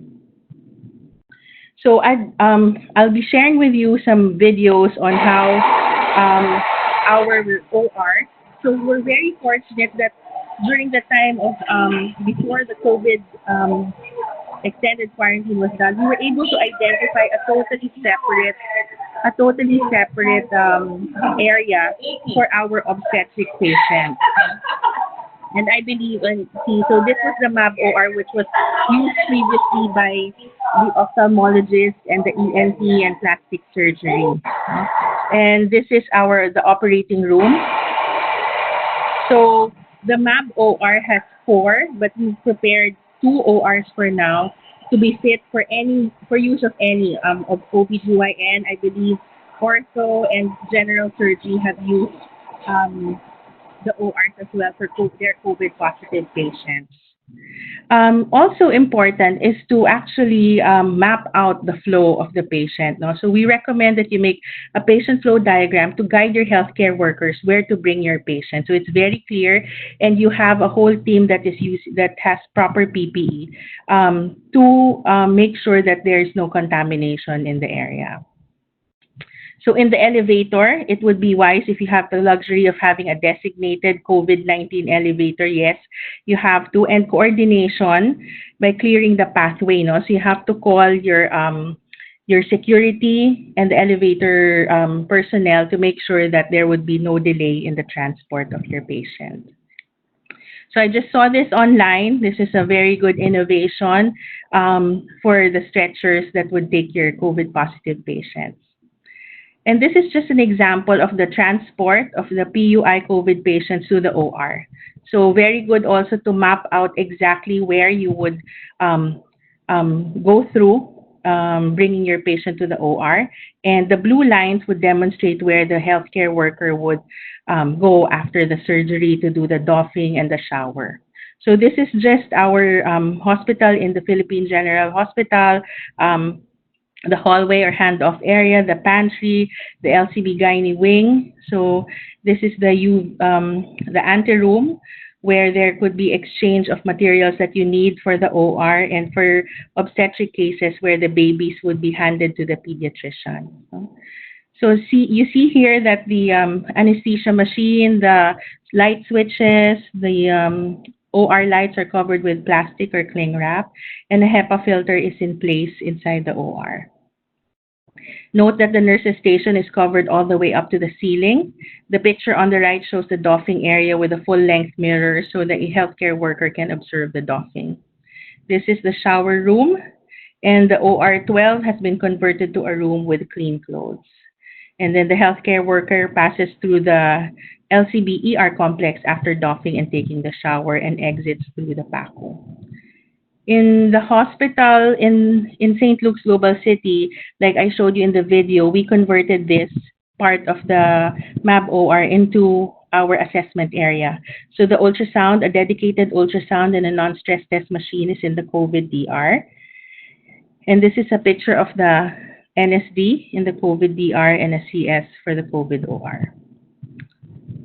A burning question is really, how do you know, since these patients are not screened for with RT-PCR, how do you know if you should wear PPE or not? So we recommend that at least a level 3 PPE for CS in the non-COVID patients. So this is what we practice in our institution.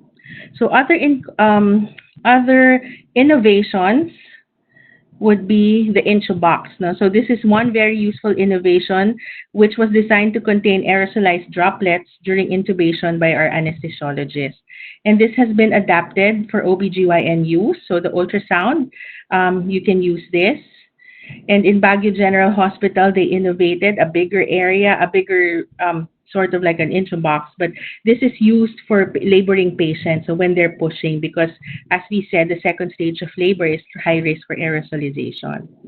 And this is also replicated in different hospitals across the country. As in lieu of the industrial grade helmets, we've been receiving donations for the face shields. And again, this is a good way to show patients that hand washing is very important and must be done at all instances. No, this is at the Black Nazarene Hospital in Ilocos. Now, very important is to prevent or detect the healthcare worker risk of exposure and their status, because what we want is to prevent any more morbidities or mortalities of the healthcare workers in this setting. So, of course, we know that the risk of acquiring COVID depends on the type of procedure and the length of exposure, as well as the PPE of the healthcare worker and the patient during the encounter. So this is just a definition of prolonged close contact, brief contact. So it would depend on how long and how far more than 1 minute, less than 1 minute, how far you were from the patient to determine if you are at increased risk. So this is just a good infographic to say that, of course, if you're wearing level 4 PPE, you're at low risk for getting contaminated or getting infected. But if you can't recall or if you were not wearing a mask, even if your patient was wearing a mask, you would be put at medium risk and you'd be recommended to quarantine yourself for 14 days. If you develop symptoms, then you do swab testing with the health service. So we have a very low threshold for testing healthcare workers. So if they're febrile and or they have respiratory symptoms, then they go for testing. Just some other nice infographics that you can use to remind your healthcare workers that they have to be protected even in their homes. No? And during work, they should be doing social distancing. So it's not wise to have eating together or making, talking in the DR after deliveries. So really, if you don't have any business staying in the hospital, go home, right? And these are also some other guidelines for healthcare workers while they're out in the house. And upon entering the home, this is a good infographic for them to make sure that they don't bring the virus home. So don't touch anything, take off your shoes immediately, and the following. So just some legal considerations. We have to, as long as you don't have any, no PPE, no duty is a very strongly worded statement. But really, you can, if you feel that you're not safe, you don't have to risk your health. You do not go near or examine or perform any procedure on any confirmed COVID patients without donning your complete PPE. So in this case, there really is no real emergency. You have to counsel your patients that if you have to do a stat CS, it will take time and may cause delay, but you really have to wear the complete PPEs. The government has required public disclosure and information of COVID-19 cases. So I'm sure all obstetric units do not want to have an inadvertently positive patient or companion in the delivery room, because this can wreak havoc and infect the healthcare worker. So we don't want a repeat of these incidences. Okay. So in summary, um, we've discussed, no? So this afternoon, we've discussed with you strategies that you can implement in your institutions to mitigate the risk of transmission of COVID-19 infection. Now, this entails vigilance, no? So that's why very appropriate yung COVIDgilance of the sorority. In terms of triaging your obstetric patients, setting up your delivery room complex, securing the PPEs that you need, and ensuring that there's proper use of these in the actual practice. Now, we have a lot to look forward to. We look forward to testing all pregnant women during admission with PCR and increase capacity in handling obstetric cases with adequate PPEs. So some good news, no? This was just released at 4 p.m. It is the first time that we actually have more recoveries than deaths total for the DOH from the DOH report. And let's continue to fight this century's war. Now, this is no war, and we have to thank the frontliners for bravely taking care of the COVID confirmed patients. Thank you very much, and good afternoon.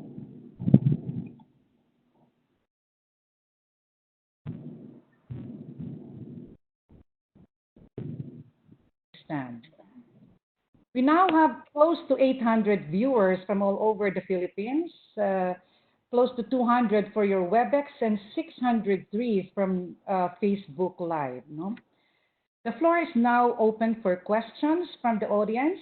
Just type in your questions at the comment section in the FB video for Facebook Live viewers and the Q&A tab for your WebEx viewers.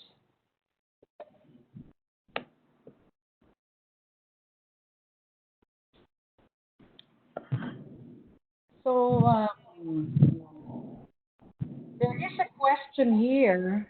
Would you advise mothers to wear PPE when they're going to the hospital when they're about to deliver? So who would like to take this question? Well, it's standard practice to provide at least a surgical face mask for all pregnant patients who enter the hospital. So for the patients, just a surgical face mask will suffice, no? Yes. So do we have other questions here?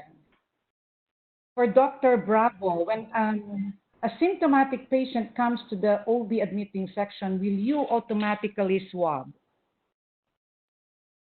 Oh, yes, that was one of our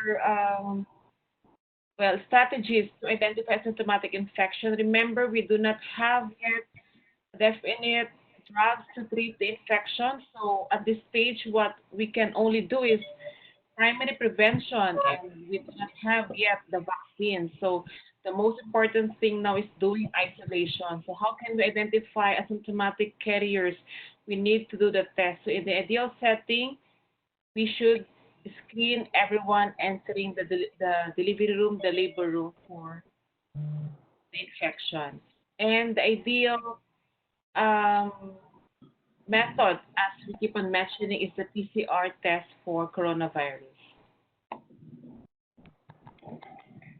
There is a question here for Sherry. What is the meaning of your alternate prenatal care schedules?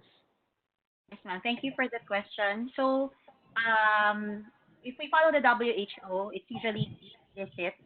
And then if we follow what we do, we follow the Williams obstetrics that we do the monthly and every 2 weeks and every week after 36 weeks. You'll have like 11 visits. But for the alternate schedule, it has like 7 visits. One at before the 11th week, all communication should be done by telehealth, ma'am. And then at one at 11 to 13 weeks, which you can perform also, apart from the prenatal checkup, you can perform the dating ultrasound, your first trimester ultrasound. You can also screen for aneuploids. You can add your knuckle translucency, your nasal bone. You check for absence of nasal bone. And then the next one would be at 20 weeks, wherein you can also perform a detailed anatomy scan of the baby.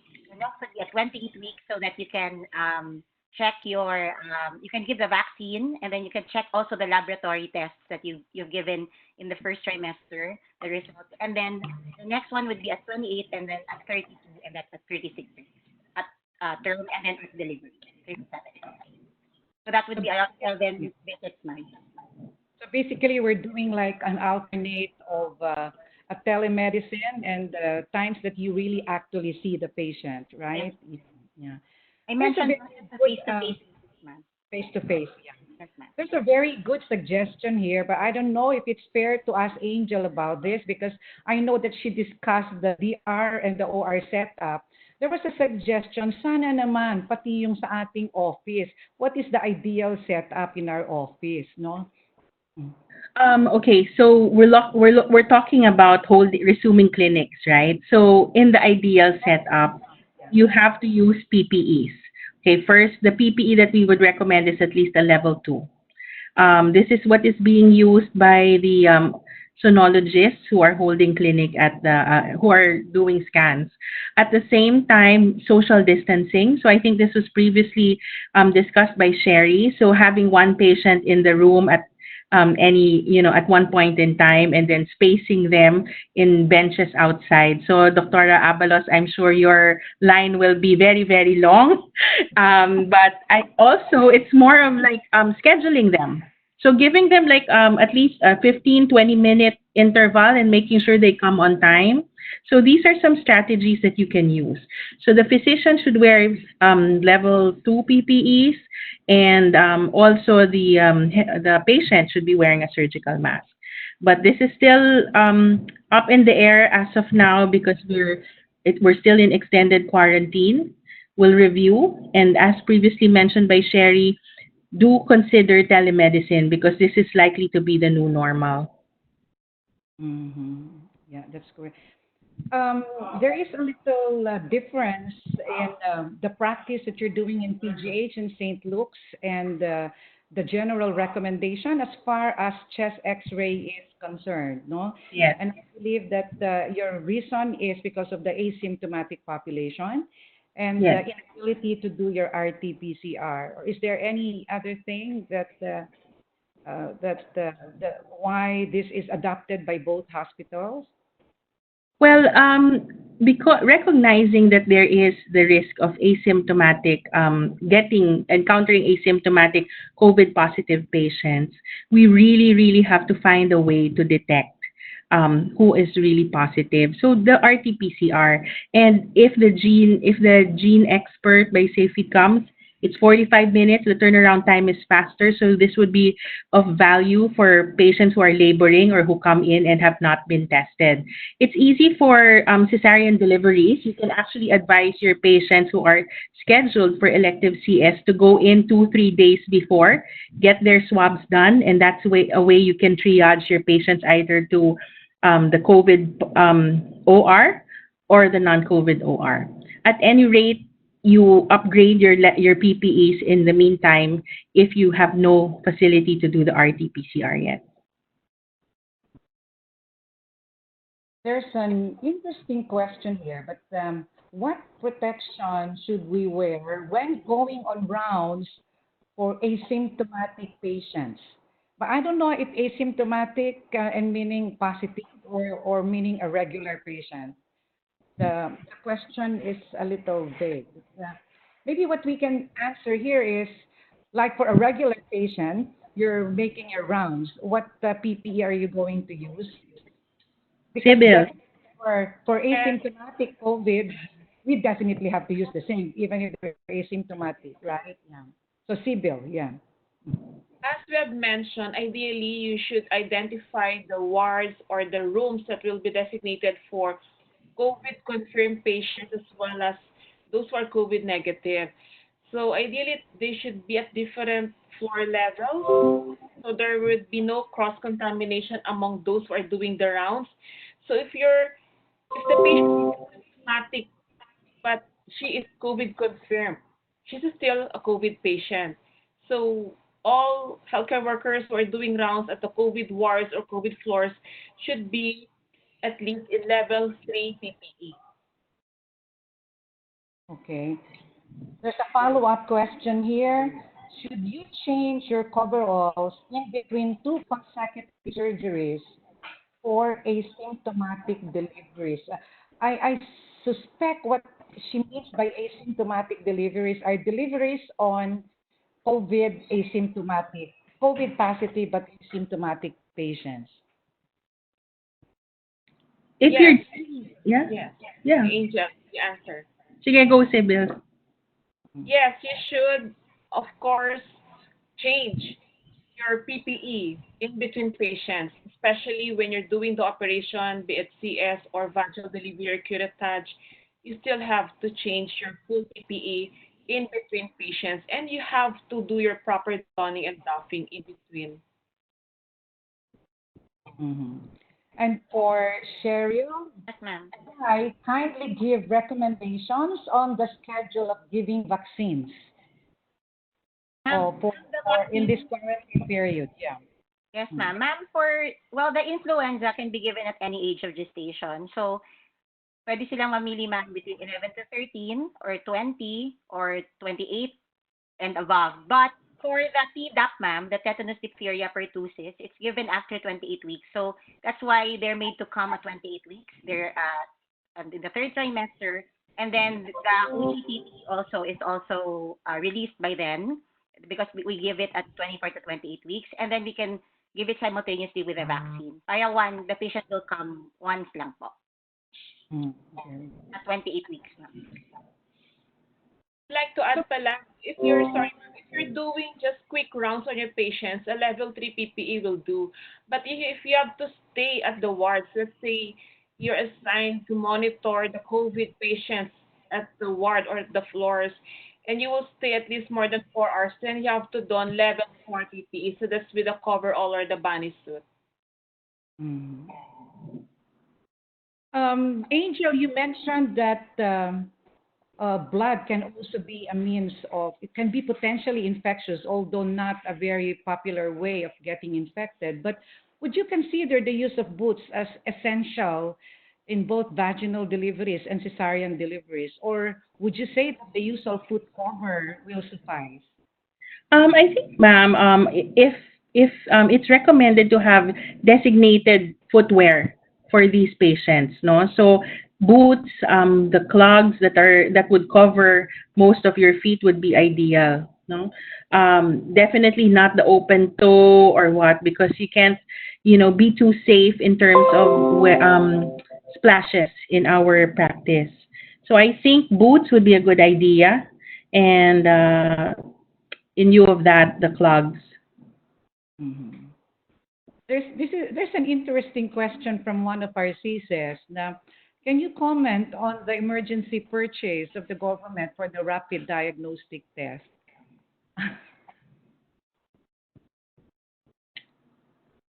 Oh,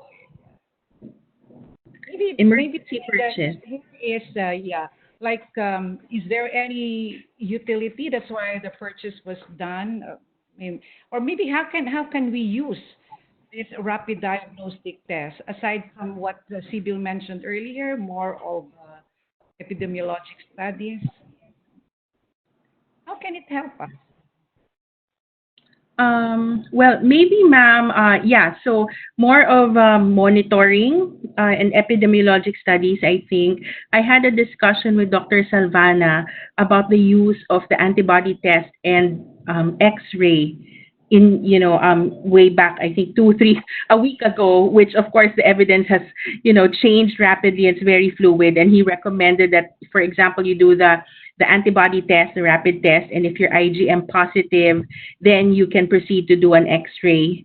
But the limitation would be the timing at which you do these tests. So you really need to have a good comprehension on how to interpret these rapid diagnostic tests. I'm sure we'll find some use for it sometime, but right now, while we're getting a grip on the disease, maybe not for now. Mhm. Okay. There is a follow-up question here about the setup in the office. Would you recommend using a HEPA filter in your office when you see patients? Sure. If you have it, why not? We even there's even a UV lamp that's being sold for very cheap, like 20,000. So you can use that also. Any infection control practice that can be fit into the OR and you can carry over to the outpatient would be wise. Would be good. Uh-huh. And you should open the windows for ventilation. Would you also recommend Sibyl, that? I'll toss There's that to Sibyl. There a are several thoughts about this, like you have to open the windows of your office so there is adequate ventilation. Well, it could be done in the absence of adequate ventilation inside your enclosed space, room or office. Then it will be better to open the window. Yes, and of course maintain social distance if you're, of course, physically holding your clinic. So at least 6 feet away again from your patient. And again, the innovation still could be applied, no, in your clinic setup. You could have this acrylic box or enclosure in your examination table as well as in your interview table. In You can our always wear. hospital, we put this yellow tape on the seats so people will not sit on it to force social distancing. So maybe that's Yes, another way also. But I believe you should also orient the security guard, as mentioned previously, and the secretaries to assure really this social distancing. No? Mm-hmm. And ma'am, if you have filling the number of if the patients. clinic space is small, you can make the patients wait in their cars if it's applicable. Just call them if they're the next one to be seen.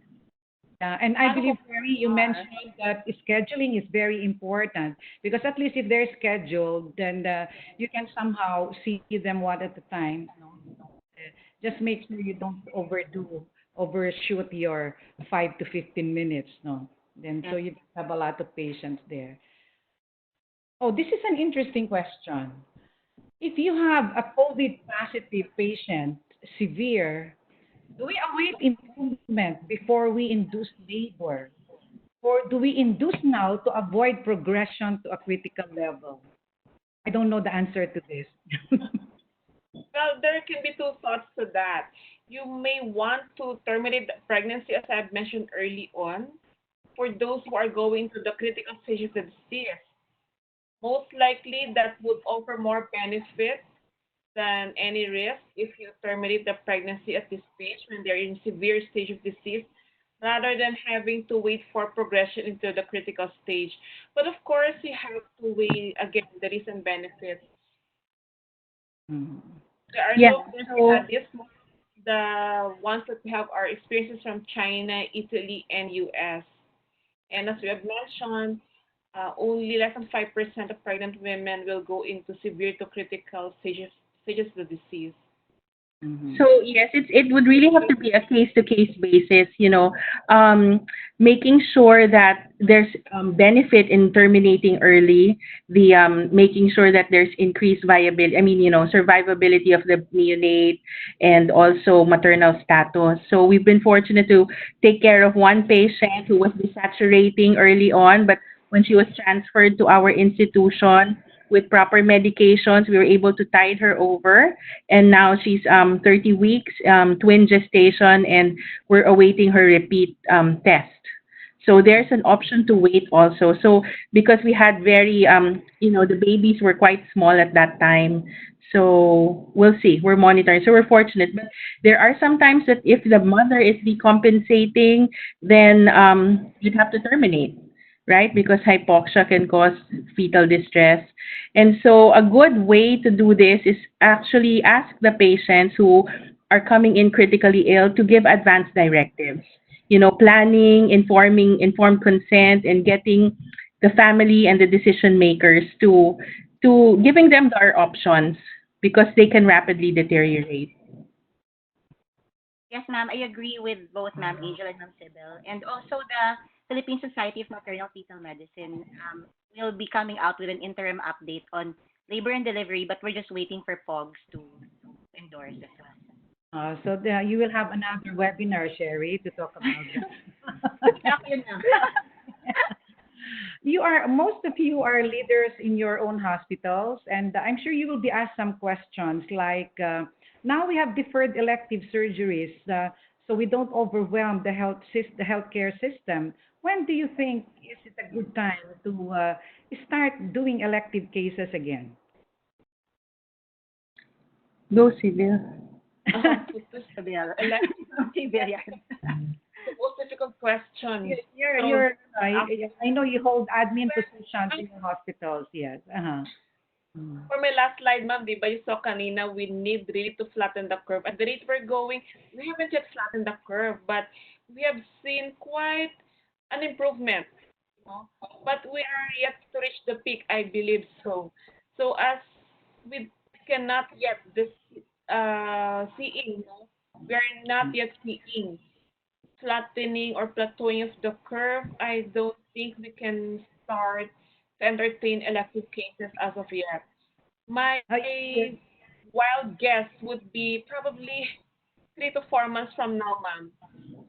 Probably July to October will be a good time to reassess the situation. Maybe the answer here will probably depend on local statistics, right? Yes, In that region where you're practicing.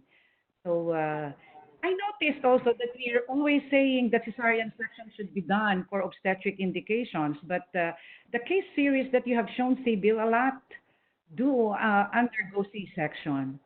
Oh, and yes, then, ma'am. The primary series that we have that was at least more than 5 case series from China. There was mm, a CS rate of around 90%. Practically, they did CS on all patients. Well, ma'am, they had, of course, at that time, very little knowledge of the disease progression, disease process, the pathophysiology, and they deemed it necessary to terminate the pregnancy in hopes of preventing progression into more severe critical form of the disease. And one of the main reasons also was to decrease healthcare workers' exposure to prolonged labor. I think that's one of the main reasons why almost all these patients delivered by cesarean delivery.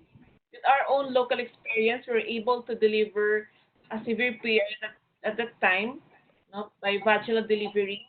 And most of the cases that we see now really have indications for cesarean section. They're either repeat CS or, we have a malpresented twin pregnancy now, so they're really for cesarean delivery. But of course, we will consider vaginal delivery for those who mm. qualify. Again, it's individualized, but I Yes, think on a the case-to-case fear basis. of prolonged exposure, maybe that's the reason why there was a trend towards doing a C-section. And now, ma'am, with the current knowledge of precautions, isolation precautions, of course, most hospitals have designated labor room or delivery room or theater for these patients, and we can now, of course, consider vaginal delivery. Mm. Mm. But in terms of conserving your healthcare worker, if you do consider vaginal delivery, the recommendations would be that the attending physician do the labor watch. Only one nurse would be designated to take care of this patient so as not to cross-contaminate and also conserve PPEs. So this is also something that you have to keep in mind when counseling your patients about the route of delivery. Mhm. But the moment the nurse have already assisted in a COVID case, and then she practiced the right doffing, would this nurse be able to go back to the regular OB ward? Yes, because this is low risk. So we have a checklist of the things that you have to know. So if you're low risk or high risk, this Yes, is a ma'am. As long as she believes there's no breach in her PPE donning and during the procedure and monitoring, there's no need to isolate her. separate herself from the regular. Yeah. Yes, ma'am. Now this is interesting. It's a public health issue. Yeah. Mild cases of confirmed COVID-19 are advised to home quarantine, and reported to the RESU for strict monitoring and surveillance. But do we have enough personnel to actively do this? Or have we started using some application software to monitor our patients, like what is being done in Singapore, for example? Mhm. Yes, ma'am. I think we have the adequate resource for now. This is the epidemiologic surveillance no unit of DOH. They have designated personnel at the barangay level to check on these patients. Well, if, as we have mentioned, mild COVID confirmed pregnant patients can be managed as outpatient as long as, of course, ma'am, they have good isolation, no, facility in their community. So if they're returning to their home, they should identify a single room not designated for her use only. If we cannot do that, then it's best to well admit this patient at least for 14 days for monitoring and isolation. That's a problem, ma'am. Eh. I know we have now quite number of isolation facilities, the PICC, the World Trade Center in Manila, but they do not accept pregnant women. So it's either you really admit them when they cannot be assured of complete quarantine or isolation for at least 14 days, or that's it. You really have to admit them in a hospital facility. But if the patient is not in labor, they will still not admit pregnant patients. Do Na, not admit them, yes, for mild disease. there is this RX box that is made by the DOST and donated to PGH, and supposedly, aside from looking at all the vital signs, this can also act as a toco dynamometer. Have you tried using this? Yes, ma'am. Actually, we're using it for our pregnant twin patient, our twins. No, so it's installed in our in her room. Unfortunately, her husband is also a physician, so he's negative, COVID negative, but he's the watcher. So he's the one who installs, attaches this, and he transmits the images of the fetal monitor, the cardiotopograph tracings to us. So we're able to monitor the fetal status. So the RX box is with the patient, and then Yes. you have a central monitor where you can see what's happening. It's no, it's not a central monitor. It's more of like there's an option to email or to actually take a picture of it and send it through Viber. Uh-huh. Yeah. So I hope that this RX box can will also be made available to the Visayas and Mindanao. Yes, ma'am. I was talking about the app because I know that Cebu has an app. It's called the We Trace PH app, and it's used by our governor to do tracing, no, like what's happening to these people. Yeah, very similar, I believe, but less stringent compared to the app that is used in Singapore. Mhm. Do we have any other questions? I think, ma'am, there are some questions in the chat group of the Cisco WebEx. You can check. I think Dr. Fergus Galbo has a question on additional preventive measures for making the DR and modified negative pressure room. Go, Sibyl. Actually, the DR or the OR should be a positive pressure area with HEPA filters. It's the isolation room, no, where you keep the patients postpartum or when they are admitted. That should be in negative pressure. Pag OR po or DR, operating room setters are positive pressure areas with adequate HEPA filtration system. The isolation room are the ones that are in negative pressure in the ideal setup. There's a message here, not a question. Hi, thanks for the very informative forum. I think that there was a question, but I think this is already answered. This is interesting, but I believe you've already mentioned this. Labor being an aerosolizing event, shouldn't we just do cesarean section to all COVID positive patients? So I think you've mentioned that We do cesarean section only for OB indications for as long as you wear the proper PPE, then the vaginal delivery may still be possible. With the delay of our PCR result, is there any value? This one's important. You mentioned about doing universal testing, but the question here is when are you going to do it? So the recommendation here or the question here is to do it at least about 5 days before or a week before the expected delivery, so you already know the results prior to the delivery of the patient, not on admission. Yes.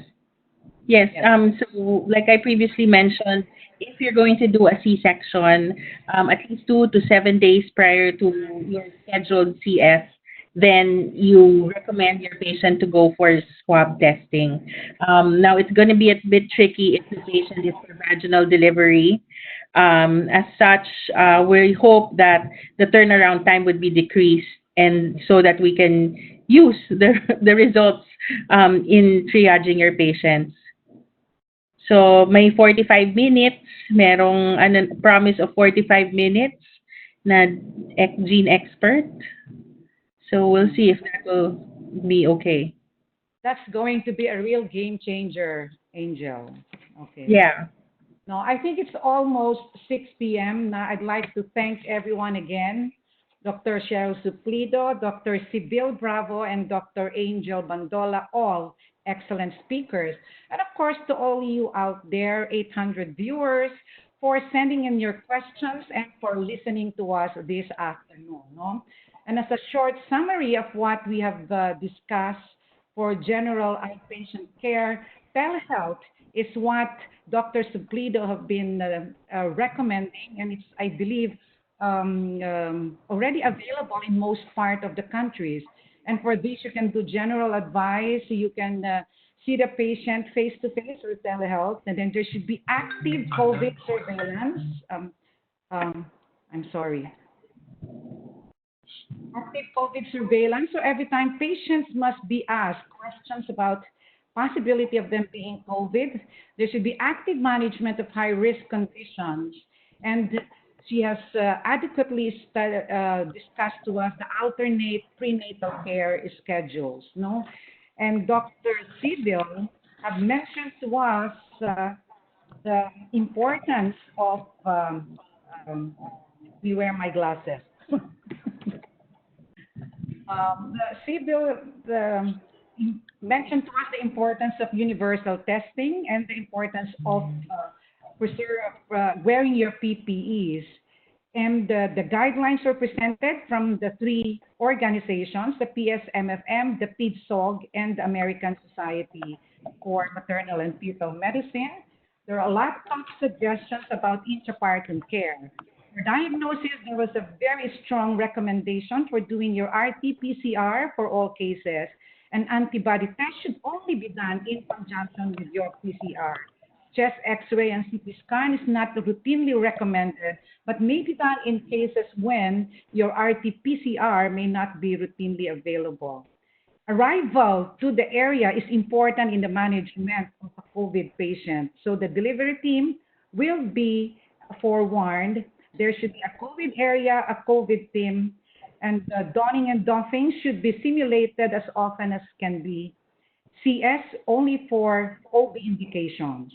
There are no proven drug regimen and there are no controlled data present in pregnancy. Vitamin C may help, but not over 2 grams. No data, strong data also for zinc. And for the last lecturer, for Angel Bandola, she mentioned the precautions should be done because it is a droplet, because of the droplet and contact transmission, and controversial, of course, is the aerosol transmission. The solution will be to properly triage the patient. No?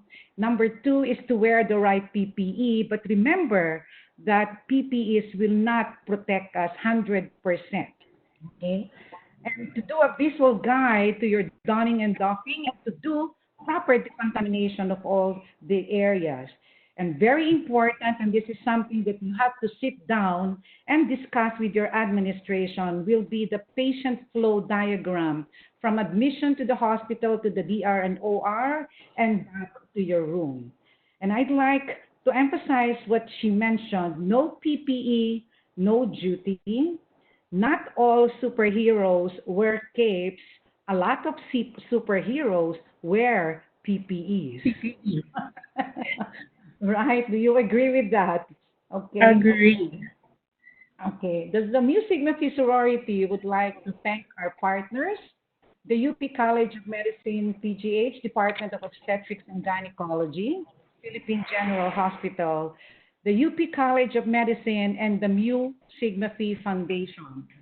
The success of this webinar would not have been made possible if it would not have been possible if not for Merck, Sharp, and Dawn. Thank you very much to the MSD team. No? We would like to thank all of you who have helped the webinar team in every way possible.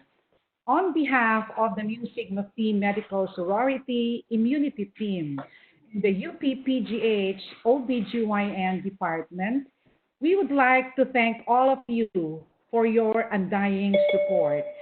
Thank you and keep safe always. Thank you. Thank you. The Mu Sigma Phi Medical Sorority and the Philippine General Hospital Department of Obstetrics and Gynecology would like to thank our partners, the Philippine General Hospital and the University of the Philippines College of Medicine. We are also grateful for the support from Merck, Sharp, and Dom. Most of all, we thank you, our participants, for spending your time with us. For more details and updates, please check the following Facebook pages at facebook.com/MSPSimmunity, facebook.com/UPPGHOBGYN. You may also check Twitter timeline of immunity at twitter.com/immunitweets. Today's webinar recording and all webinar recordings may be viewed at our YouTube channel, tinyurl.com/MSPSimmunitywebinar. Thank you and keep safe. Sama-samang aksyonan, COVID ay iwasan.